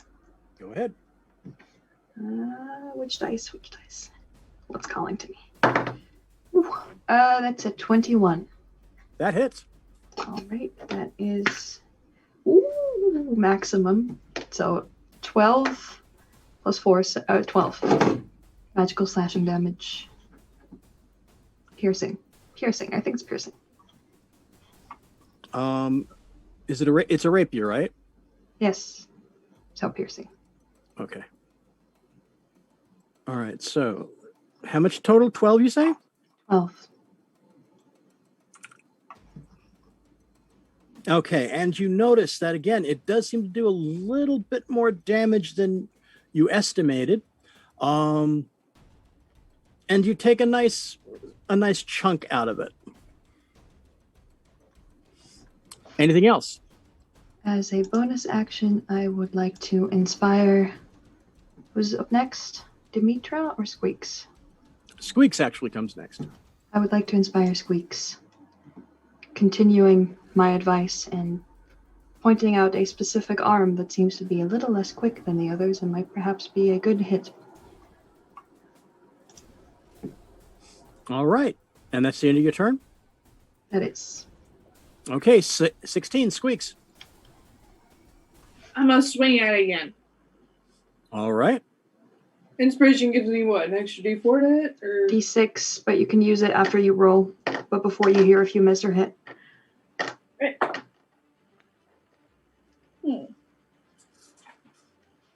Yeah, I won't use it yet. I got a 17. You hit. Whack! Woo! Much better. 18 slashing damage. 18. Yep. All right. You hit pretty much the same spot where Demetra, where Strix's shot hit. You kind of moved over to take that shot over there, and you managed to chop this thing's arm off. So you've taken an arm off of it. So now it has only 3 claw attacks that it can make on its next turn, if it survives.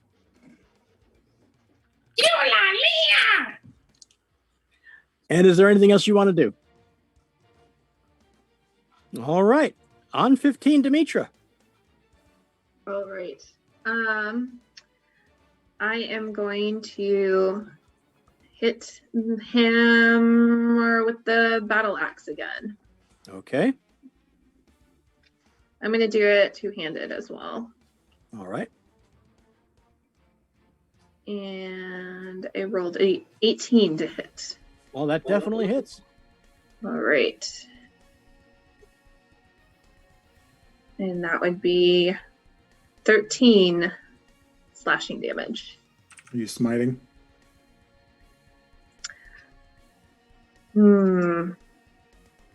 How often can I smite? So you run a spell slot. Much as you have spell slots, yeah. Okay. Yes, I'll smite and have spell slots. Okay. And that would be 3d8, was that it? That's right. Oops. I hit it too many times. Only 3, not 4. Ooh, 16. All right. You bring your battle axe in and chop at its chest. And as you pull your axe away, you see that the track it leaves begins to glow. This bright, holy light of your smite. And it seems to rip the beast asunder. And it just seems to sizzle and fry and just basically almost disintegrate completely into a pile of ash on the ground. And you have vanquished both of these Giralon zombies. Woo! Yay, zombie death. I'm immediately going to use the Cure Wounds thing on myself. Okay. I must say, Demetria, your last hits are exceptionally impressive. Thank you. Thank you. Right. We're out of combat, right? You are now out of combat. Right. Let's not dawdle then. Pass Without a Trace is still going. Agreed. Up Still. we go! Did a voice Move just on. start talking above my head? Yes. And then I just I mean, poof. About 6 seconds we- later. Do we know which god Demetria serves? Did I just not write that down, or did we never mention that?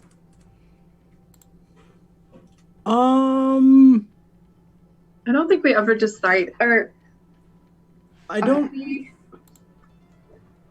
I thought we had. we did it would- decide. I thought her. It should be under faith. I'm just asking, Well, like, it's- is this a potential question I can ask later, or has Yeah. she told us, and would I just be repeating things we already know? We'll have to check on that and double. Yeah, I don't think it's come up in conversation, or I haven't mentioned it before. I don't recall. Do you it. have one? Yeah. Do you have one written down though? Did we come up with somebody for you? I believe we came up with the deity, but not what my symbol was going to be. Oh, all right. But I have that written down. I'll tell you in just a moment. All right. All right. So you still have the other body there is still there. It's got some of the same kind of ashiness around it, but it's not completely destroyed. Chop the head off. And then keep going. How's the taste in my mouth right now? It's fading. Fading? Okay. Just chop the head off and keep going. Yeah. I got a 27 on stealth. All right. You figure you should be able to get completely out of the canyon within the next 15 to 20 minutes. All right then, Kronk. Gonna focus Start to back feel a on rumble. I suggest we run. Gonna focus back on writing down the writings as we walk. Speed walk. Okay. So to answer your question, Strix, Oh, I haven't The- asked yet. I was just asking if it was like a question I could ask later, okay. or if I had missed it. Just, Yeah, I don't think she actually came out and said. I'm Or compiling I a asked list to not of Strix. yeah, I'm compiling a list of conversational questions. Gotcha. I keep meaning to ask Awesome. Salt this stuff. But then we never really get a chance. Anyways, we're power walking. All right. After these 50 minutes of power walking, you'll probably ask. Not time for conversation right now.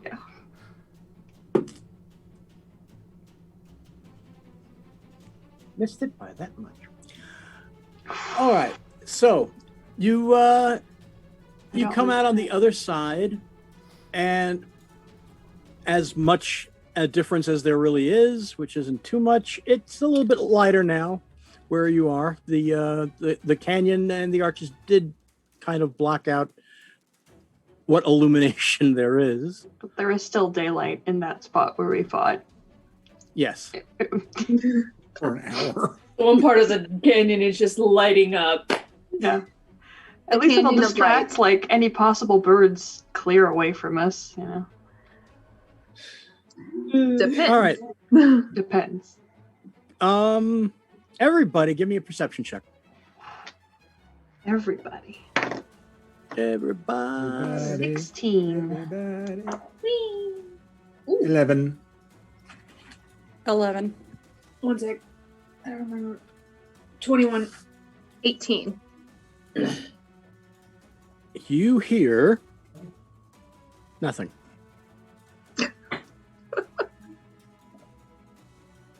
Excellent. All right, So off we does go. everybody hear nothing? Everybody hears nothing. Is it more nothing than the usual nothing? It's basically the usual quiet. You don't hear any sort of far-off bird sounds, if that's what you're wondering. Darn it! Someone Well, I was fight a just giant talking about. bird. I was just talking about. I'm assuming that the Rathlands has normal like ambient noise. So I was just Every wondering if so the- often you do hear the far-off rumblings of the volcano, which has, of course, gotten a little bit closer, not much, a little bit closer. That's how friggin' huge this volcano is. And every so often you hear the expulsion of flame and that red and blackish smoke. Is it just canyon now as far as we can see, or does it eventually open back up again? It has opened back up, and Okay. you can gain back going towards the Yeah. towards That's what I was gonna the ask. direction of Ravensfjord that you were initially set in. All right. You figure that within another 6 hours or so, you should be able to get back on your actual heading. I will share as much, Okay, but it will be oddly specific. Like 5 hours and 46 minutes. Okay. Missed it by that much. And so you continue on, and it's still fairly quiet. You do not hear a sudden like dimensional whoomph or anything like that. So, All right. and you look back and you can still see the daylight burning for a little bit out of this out of this canyon. And you go on for about like another 5 or 6 hours, and you get to the point where you're dead on target again for what should be the Ravensfjord Dungeon. We should be right on target again. I estimate we have lost no more than 1 or 2 hours in our progress. Right. Altogether, because of the total turns and detours that you've had to make for landmarks, or to avoid possible critters, because that's the good thing about the skull worms. You do kind of know when they're going by. Yeah, I just meant like just this patch of heading back in the right direction. Right. I'm giving you an idea of overall, though. You've gone about maybe 2 days extra. So what normally would have taken, like, say, the 30 days is actually going to be around 32 so far.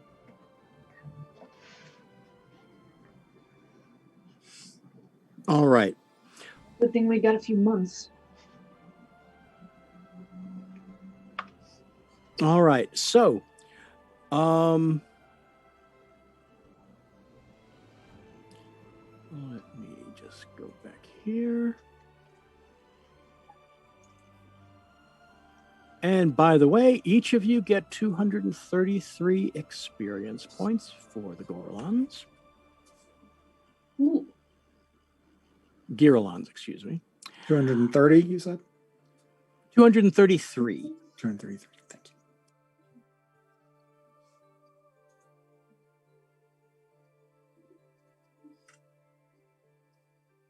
you. Okay.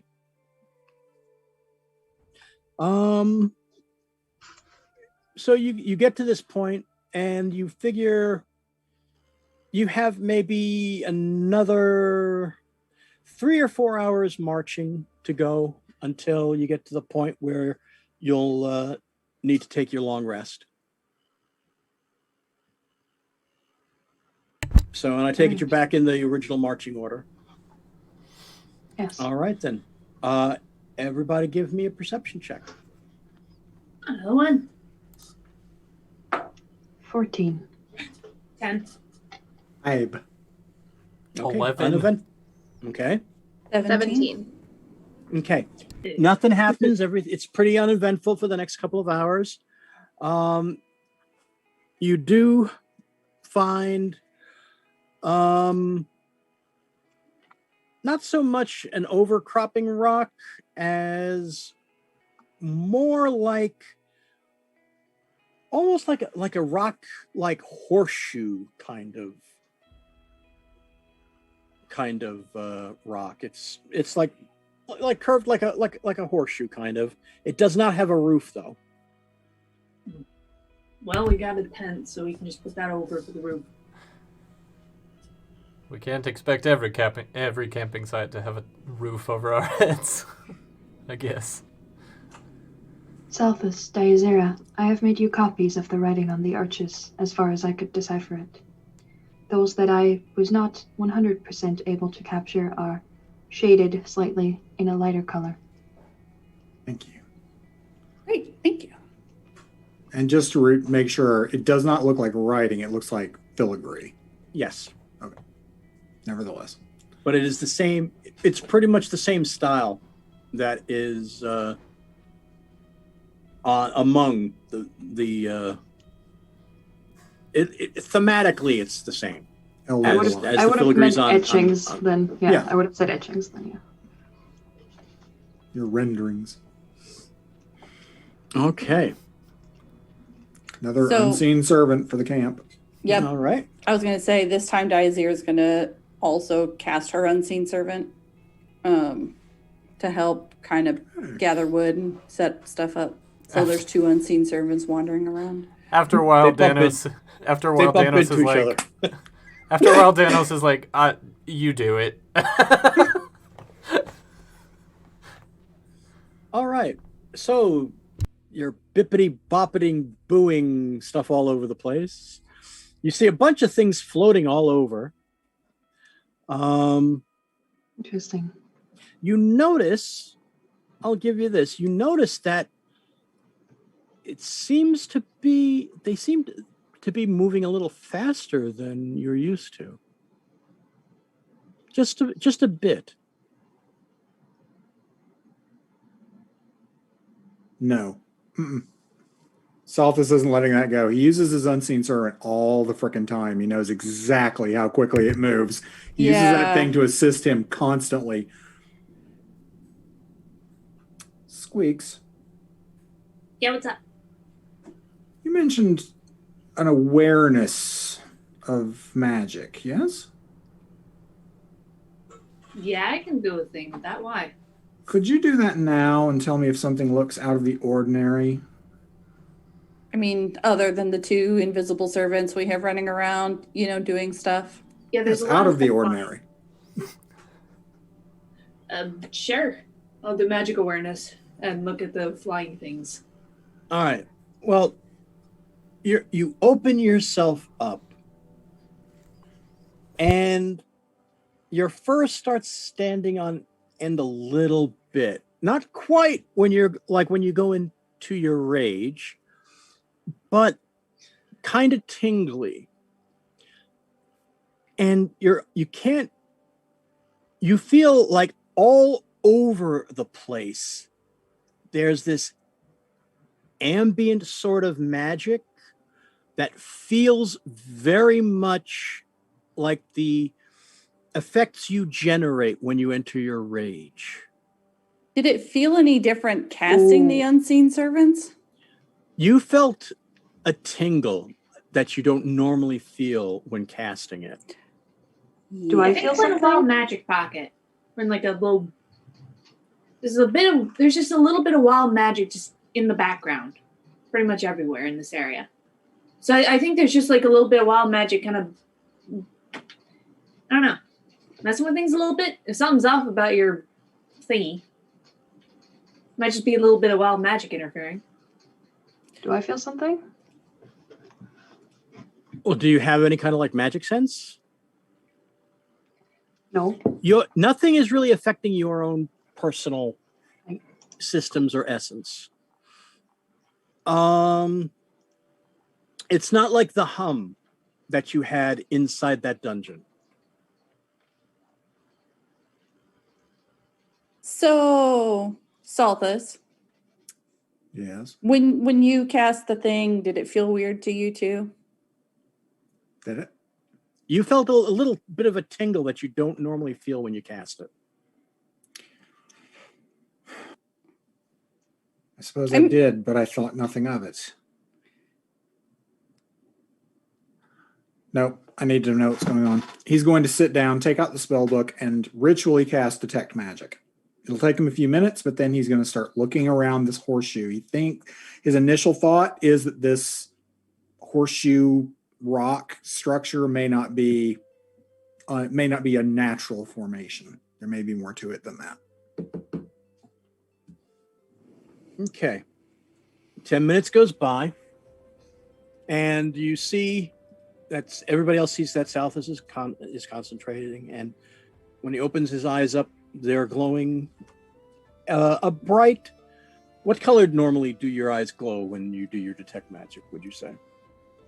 His normally blue eyes are now a rather virulent green. Okay, so you notice that the green is there, and you actually feel, Salthus, that there's a little bit more of a charge even in that. And you're looking around, and it's almost not quite a fog, but the air itself in this particular area, as far as you can see, seems to be a little bit thick with magic.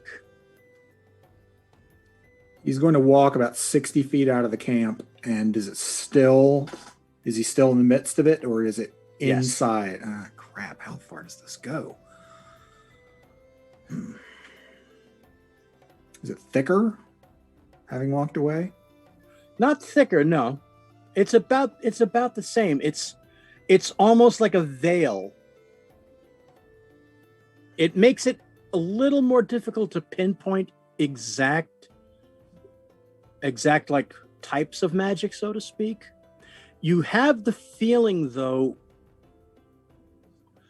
which is interesting in itself. Ordinarily, you just see it. You don't get like a feeling from it, but you're feeling almost like a slight static electricity charge. Did you say it felt stronger when I cast? It felt a bit more intense when you cast it. Do I feel like the charge is going up as we cast things? No. Okay. He's going to walk around this trying to find if it's more intense in one place or another. Like, he's going to spend the next hour doing this until his vision wears off, unless he finds something first. Is anyone watching as he goes? Salthus, shall I walk with you to keep your back so you can focus on the magic? Yes, thank you. Do we feel any different, like, without, like, just in the air? Does the air feel differently? The non-magic people? Not to that make you, sure your not divine that you're aware. sense. Could you try that, please? Yes. Just as a side note, Danos is asleep. One of the unseen servants puts a blanket over him. Out of curiosity, if this little thing here, is this something that happens often? Like, is this something that Squeaks might know about? Someone who actually does use wild magic? You have the feeling that it's wild magic. The air feels like I said, it feels like when you go into your rage. I know that it's wild magic, but is this something that happens? Or they're just like pockets of it around that Squeaks would like know about? So like he knows this isn't something to freak out about. Well, you know that on Firth, there are areas that have a little bit more ambient wild magic. You don't know yourself whether or not it's supposed to be that way in the Wrathlands too. Do any of us know? But you've noticed, especially after leaving the dungeon, you've noticed, you've been more aware that what you're experiencing, Squeaks, is a little bit like amped up. Thus, like how the vines affected the earth crab that you were standing on. And even now, with opening yourself up to the magic, you're able to see and feel that there's that field. Even back on Firth, when you would do that, you knew that there was a little bit more in some places as opposed to others. Like this, it's very similar to the blanket effect that you feel when you're in some dungeons. So I'm probably going to be following Salthus around because now I'm curious about it. I Like cast if divine this is something sense. that I've noticed to a lesser degree on Firth, then I kind of want to know what's up here. Okay. Well, your divine sense really doesn't pick up anything extra. You don't sense any presences whatsoever. Except for, well, you do sense a very small fey presence among you.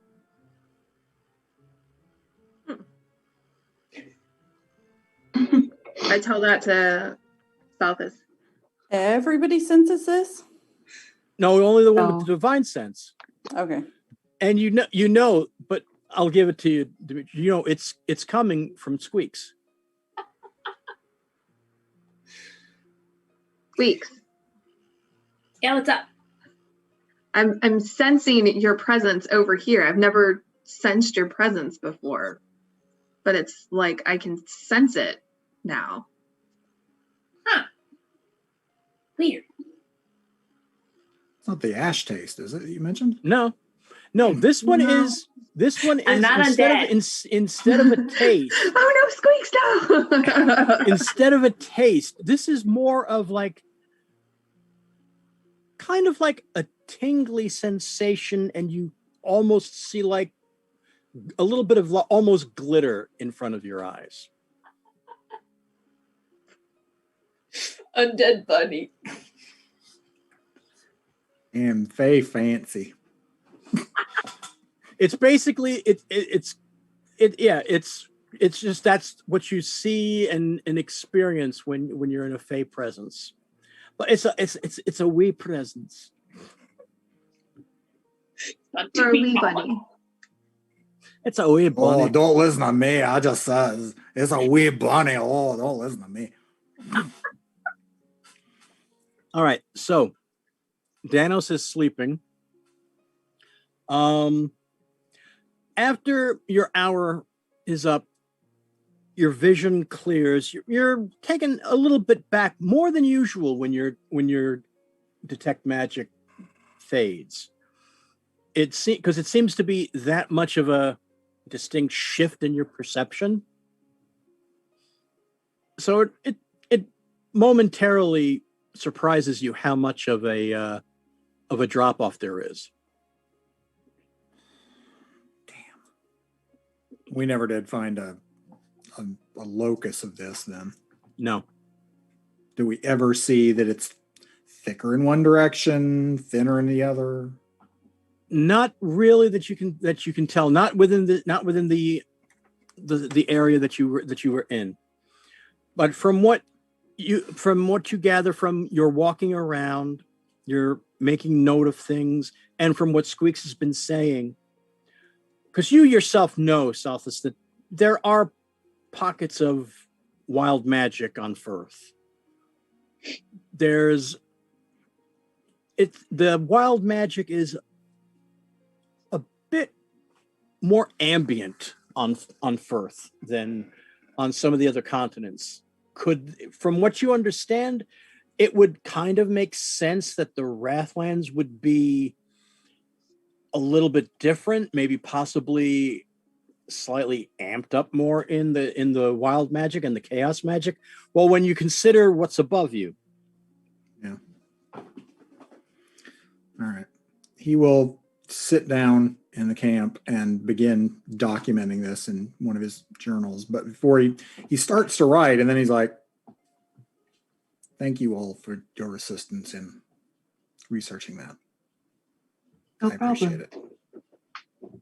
And then he's writing with his iridescent quill. Yeah. Anything, Safety is a priority. any kind of divine sense or extra sense doesn't really pick it up unless it's specifically like a magical sensing. You would pick up the same thing. Like there's a little bit more of a blanket. It's at the point on Firth where it's almost taken for granted, so you're able to more or less ignore it if you do any sort of detect magic or sensing magic, anything, any kind of scrying or anything like that. It's almost taken as granted that your abilities might be amped a little bit in that area, but it's enough of a noticeable difference here that you know that something's not quite right. Not necessarily in a negative way, because it did seem like it was a little bit more intense, thus a wider, and I'll give you this too, Salthus, you did notice that your range on your detection was a bit further out. Instead of like the normal 60 feet, it was closer to 70 feet, 75 feet. So you had a little bit more of a reach. Okay. And it's for the same reason like Squeaks, you were able to see it more as a blanket than just like a thin veil, so to speak. So it's mostly been enhancing magic and extending it? It's kind of like a magic amplification almost. I think I am done casting spells for the evening.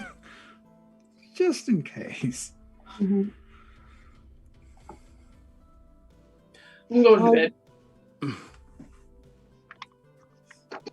All right. So, you set up the watches in the same order, I take it? Yeah. All right. Agamemnon will hop up onto the top of the horseshoe and begin circling. Oh. All right. I will give you that through the night, nothing happens. Give yourself all a long rest in D&D Beyond. So you get any hit points back, you get any spell slots back, any items that were used, they get their charge back and whatnot.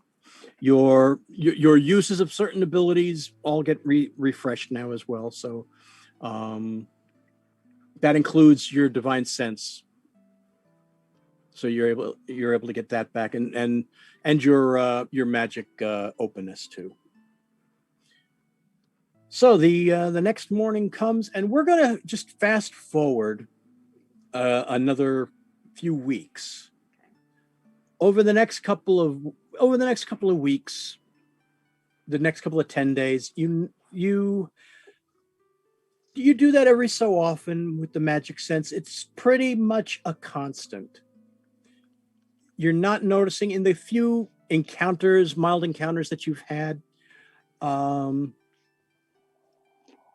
you notice that the damage that any of your spells might cause wasn't increased at all, but you were able to, like, say, cast your sacred flames.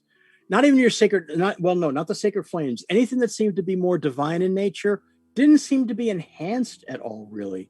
But the arcane magics reached a little further as far as the areas that you could stretch. You might have a little bit more range, Southwest, on your chromatic orb reach, but not by an astronomical amount. Maybe only an extra 5 or so feet, 10 or so feet away. You were able to you've also been able to complete your water skins, and using the alchemy jar, you were able to fill them up with water, so you have no problem with that. and you go into like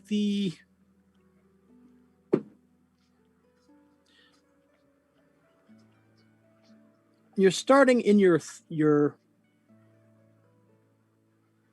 about midway of the second 10 days. So you're about roughly 15 days away from what you think you should be coming to it. So about day 21. Yeah, about day 21, allowing for more diversions, whatnot. I'm going to give you that. And actually, you actually did manage to add on a few more days. So keep in mind, you had 3 months that you were supposed to be able to, that you needed to get there. And it would originally take 40? It would have originally taken about 40 days. So you're about, you lost about a total of you figure you lost about a couple of, up to like 10 days. Okay. So you're actually in about like the 30th, you're actually in about like the 30th day. So you're about a 10-day away from what you think is Ravensfjord. Well, 20 then. 20 days. Yeah. Okay. We should see. No, you're at the yeah. You do see on like the 25th day, or actually the 30th day, because if losing like 5 days out, what you would figure to be 25 days, I take it you mean Thokton. Yeah. So if now is day 30 and the total will take us about 50 days, then we have 20 more days to go. Right. Yeah, we should, based on that, if we're anywhere near it, we should come across something that resembles the Thokton dungeon. Yeah, we decided not to. It was like Thokton is here and Ravensfjord was here. Yeah. So we decided to like do this instead of do that, so we don't necessarily need to come past it. Yeah, that's true. Considering though that you did have to take a couple of detours and whatnot, Daizira, give me a perception check with advantage. Okie dokie.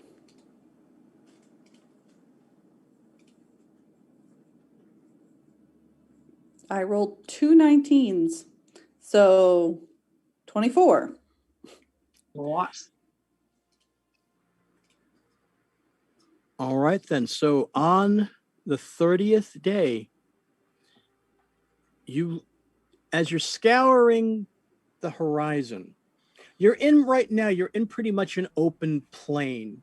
There's, scattered shrubs and bush and dead trees along here, scattered rocks and boulders, but you're in pretty much like another steppe area. And in the horizon, off the horizon to your what you would figure to be your northeast, you notice a familiar looking summit. You see what looks like the top of a ziggurat. And you recognize it as the top of the Thokton dungeon.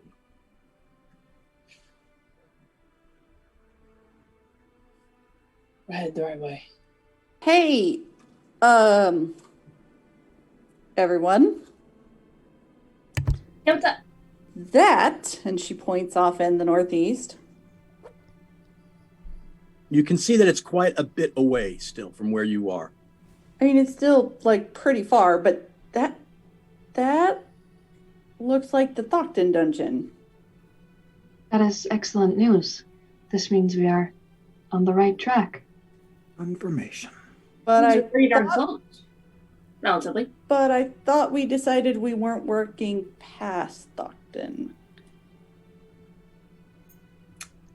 We may be a bit off course. We have had to take a few detours, and the ziggurat itself is quite large. It is visible from quite a ways away. We should only be several dozens of miles away from it on our projected course.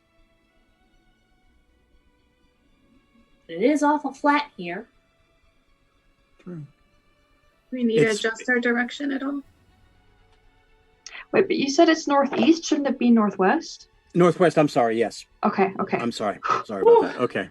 Ah, It is northwest, yes. It is to the northwest. Sorry about that. is it about the appropriate distance away, as I would estimate, like par for the course? Since you are back heading on your original heading to go directly from what was the desert to Ravensfjord, yes, it would be about, and allowing for detours, it would be about that. I will share that. So we're on the right track. Cool. It is definite confirmation, at least for Thocton, that the Thocton Dungeon is here as well. And in the place that we suspected. So Min led you on the right path. Saying a thank you to your god, Danos. And I will let out a gentle fart as a thank you to Min. Just a little. Little toot. I would like to be upwind of his prayer. I'm glad I'm in front of him because I don't know where I come up to on him. I know where really you come up don't to think on that's him. it. I think the only person behind me is Strix, who I assume doesn't have Wait, nostrils. no. I'm in front. Oh, okay, No. never mind. Yeah, I think you're at the very back. Oh, that's probably good. Thank goodness. Oh boy. We hear that, and I just turn around and look in his direction. Oh Lord! Well, I was just praying. Don't mind me. The thing is, Min greatly appreciates that. Your hat grows a little bit more. We see that. Does it You fit? see, all of a sudden, Explains you why I've had to see, use prestidigitation so frequently. all of a sudden, you notice that his hat seems to fit a little bit better onto his head. Yes. Danos, Yes. is your hat I'm literally tearing up a little bit. I'm gonna end up crying off my makeup. ever so slightly fancier right now? I look fancier? In the hat region, yes. Affirmative. Take You my hat off. mean the head? No, specifically in the hat. Danos, you feel the hat actually slide down a little bit, and it feels a little bit more comfortable on your head. Just barely noticeably more comfortable on your head. It Oh. seems to have grown about 1 or 2 percentiles larger. Well, would you Y'all are look the at that? weirdest party I've gone dungeon delving with. I think Also, we can say your the same feather thing. seems to be a brighter blue than normal.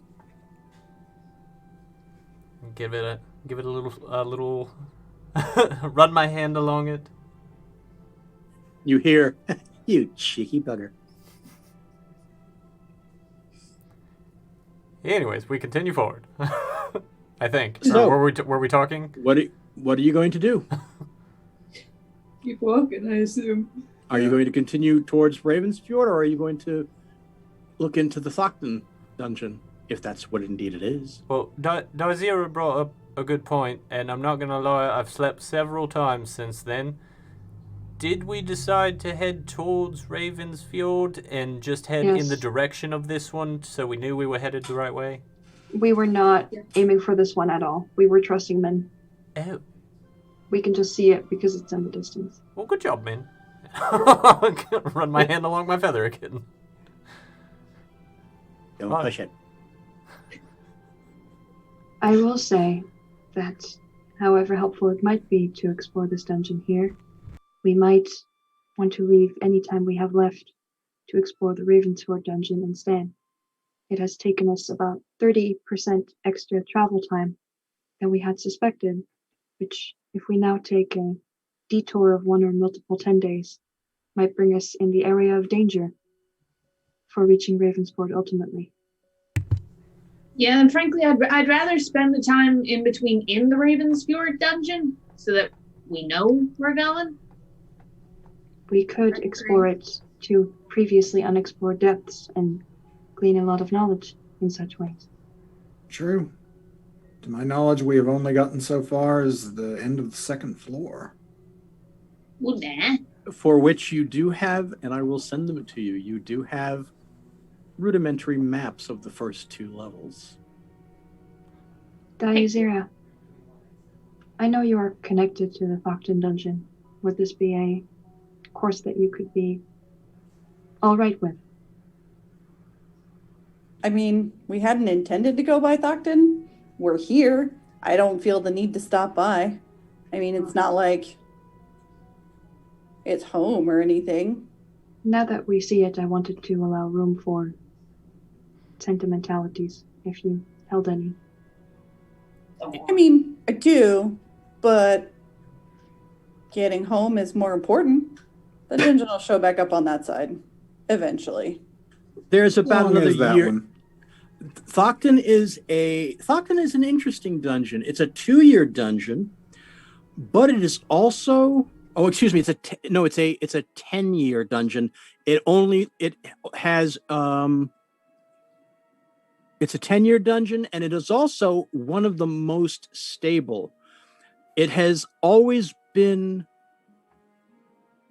on Firth for 3 10 days. Nice. How long until it returns? It has about another 2 years until it returns. Not Right, a really? viable backup plan. Yeah. Righto. Well, let's not waste any time. Agreed.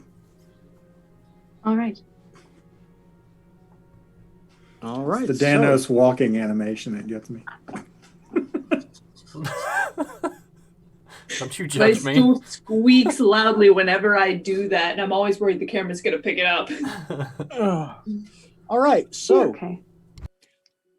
you continue on the road to Ravensfjord.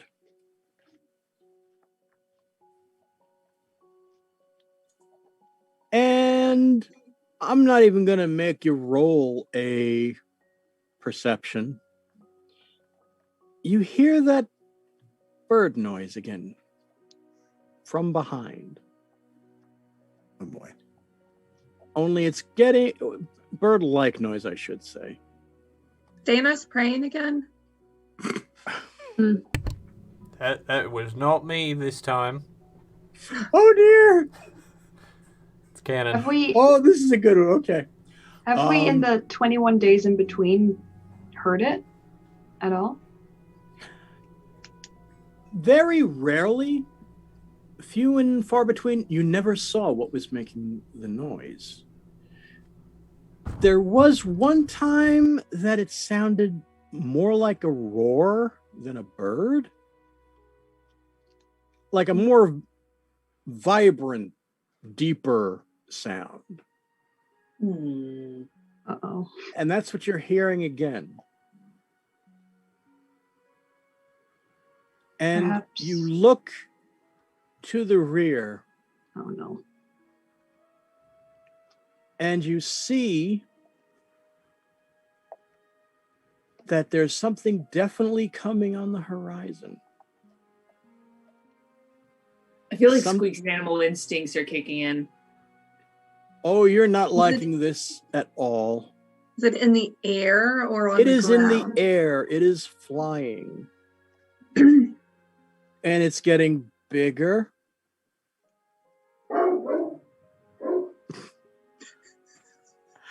And Oh my God, bigger. it's a black Is there- dog! Is there The dog anywhere made the to- perception check. Is there anywhere to that'd be- take cover in the direct area? No, there is not. And we're still level 3? Yeah. the closest right now, the closest kind of like shelter that there is right now is actually the Thocton Dungeon, and it's going to take you a couple of days to get there. Let's just kill the thing to get it over with. You see, coming closer on the horizon, you start running away, I take it? Well, Or are can you I standing see? there, or are you standing there watching this get closer? Can we see what it is? Is there a point to running Are- and exhausting ourselves? Are you trying to run away, or are you standing there looking? We No can point walk running away. if there's no. I'm gonna stand there and look. If it's within range, I'm where I could possibly see what it is. Just because it's making a noise, I'm not gonna run. I need to see what it is, what my threat is first before I run away. So if it's faster than us flying, there's really no point in running because we're just gonna rack up levels of exhaustion, and we're still gonna have to fight it. Y'all are thinking too much. Bunny instincts say freeze. Danos is running.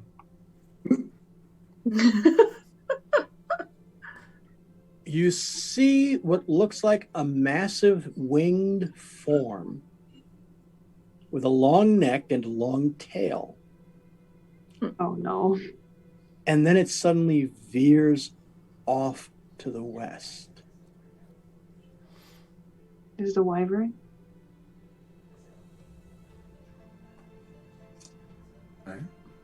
Give me a perception roll, please, Strix. No, a percentage roll, excuse me, percentile. Oh, that's so much worse. Just go ahead and roll it. I'm just thinking That of made me something. reach for a different set of dice. I'm sorry. Oh god. Okay. 97. 97, okay.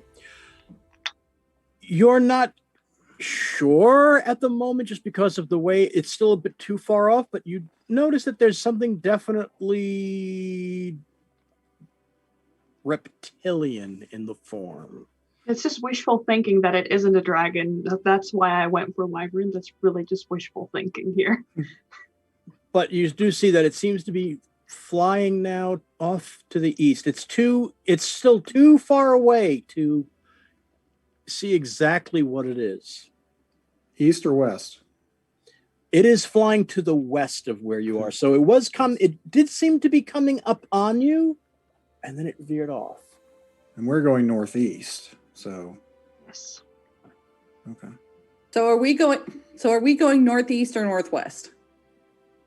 You're going more Northwest. toward you're going more on a northern tilt and going a little bit to the west. Okay, because it's been said northeast and northwest multiple times today. So Yeah. Well, that's because you've By been the having to map, go so- like this. Yeah, I know. The Well, big there's no- general there's- direction. Yeah. If Yeah, Thogton you're- is northwest from us, we should be heading that way. right. Thogton is more to the northwest. See, on the map that I gave you of Firth, that's pretty much where Thogton is from the dungeon that you were at on Firth. But again, the Wrathlands, there is no map of the Wrathlands as is currently available. And there are different landmarks and formations, plus the critters that have forced you to go off course and change directions. The ones that you've encountered and the ones you've avoided.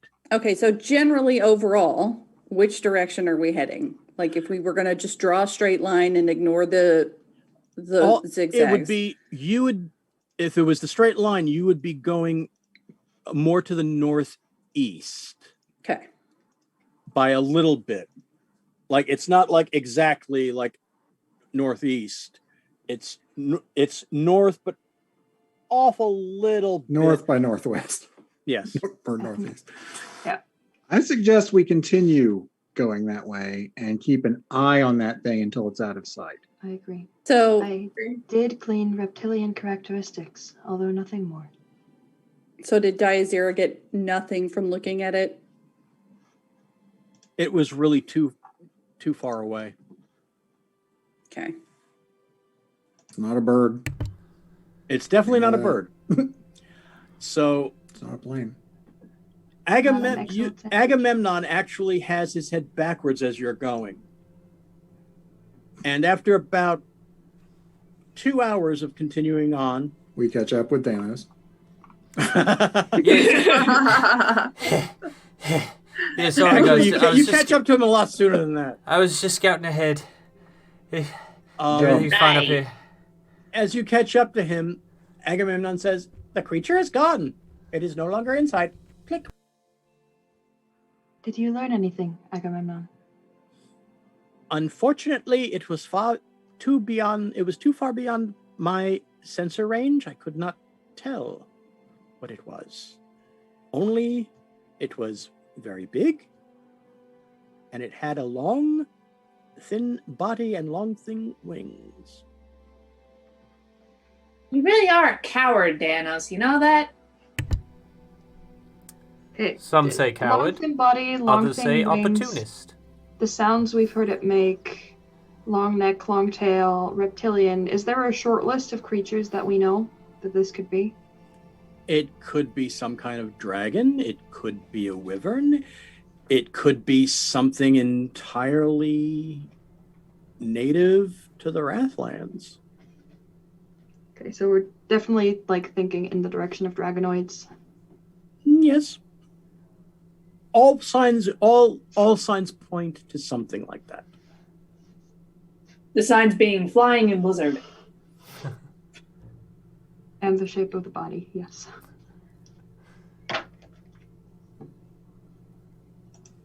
All right.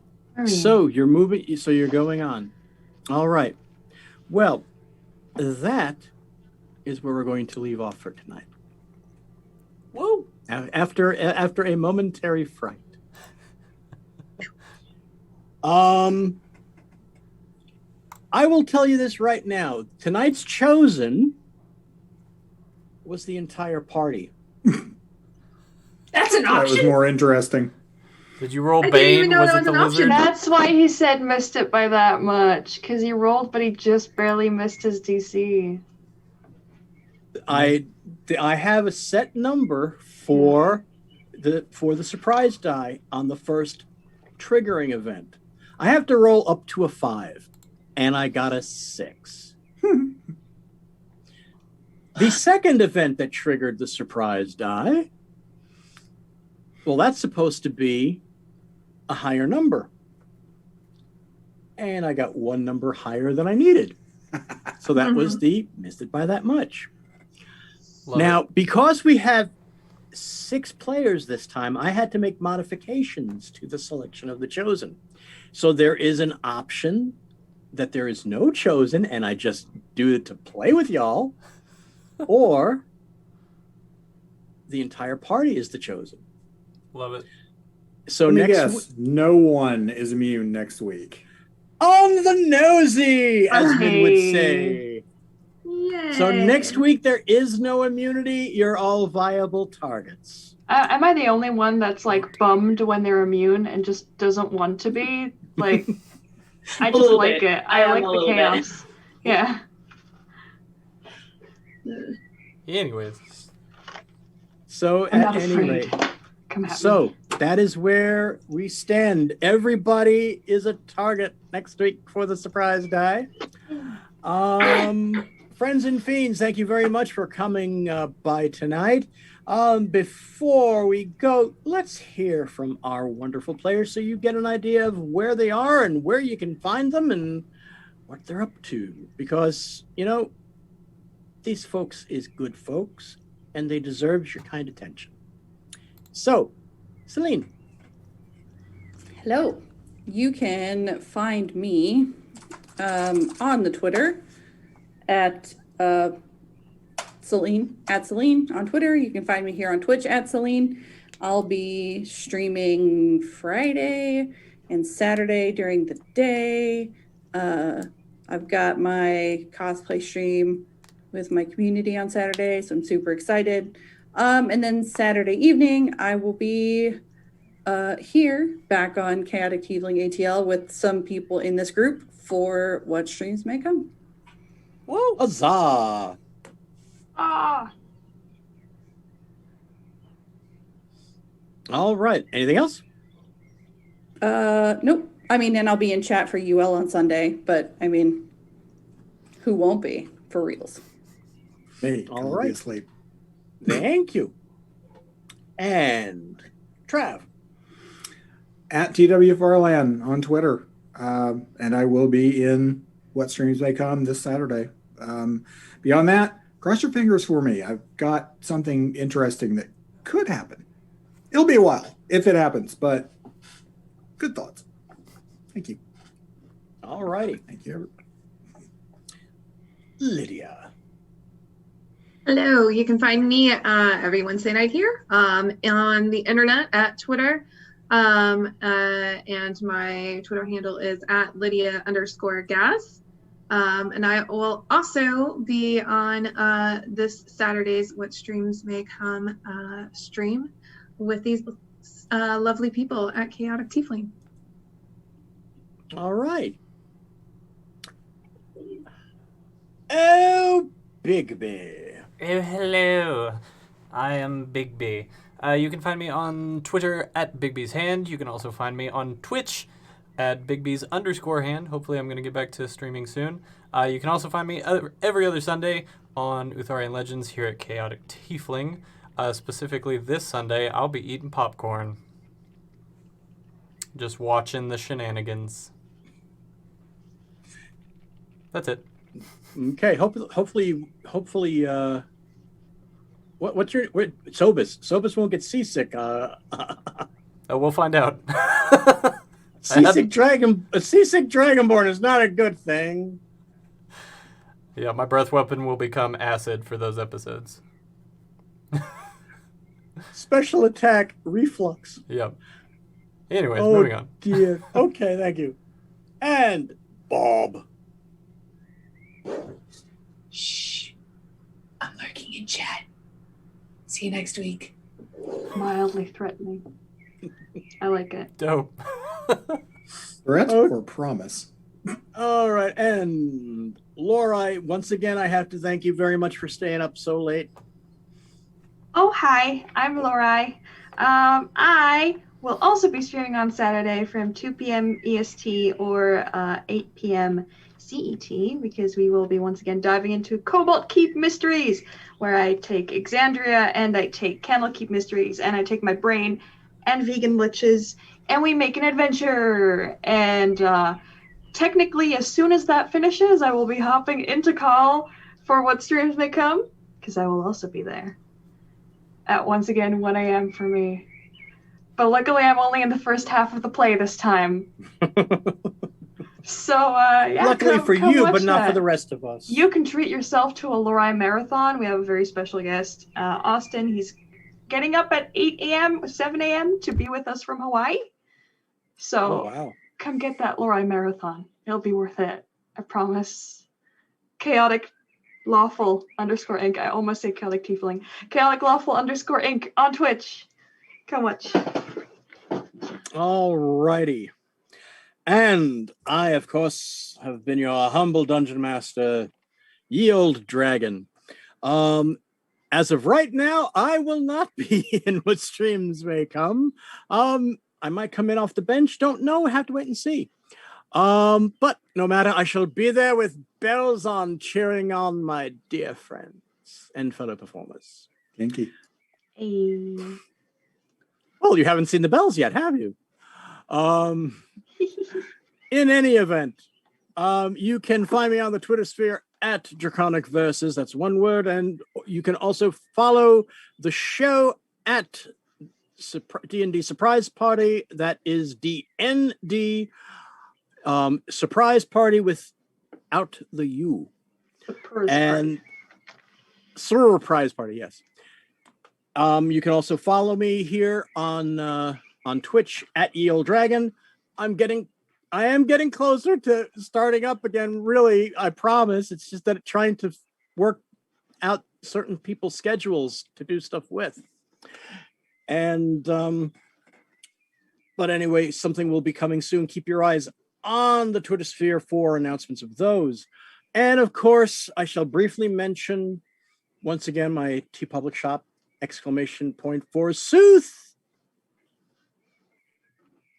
I have no drink left. I'm very sorry. You can find the TeePublic shop where you can get D&D Surprise Party merch. You can get D&D inspired merch, Shakespearean inspired merch. Ah, yes, fresh piece of excellent witchcraft. Ain't she just? And pop culture inspired merch. And there's all sorts of things. There's Pride merch now. I have some Pride shirt designs. More are coming within the next week or so. And also, again, starting after midnight tonight, there will be a sale on the shop up to 35%, and that will be running through after midnight on Saturday. So, friends and fiends, that does it for another outstanding week on D&D Surprise Party. I want to thank all my players. I want to thank our sponsors, of course, D&D Beyond and Never Ending. And remember, stay safe, stay healthy. If you have to go out, really consider using that mask, because even with the vaccines, it couldn't hide. Hey, there you go. So remember to take care of yourselves and take care of each other. And we'll see you next Wednesday. Thank you, Dragon. Thank you for a great session. Oh, shucks. Well, on that note, friends and fiends, we'll see you next Wednesday. Good night, everybody. Bye.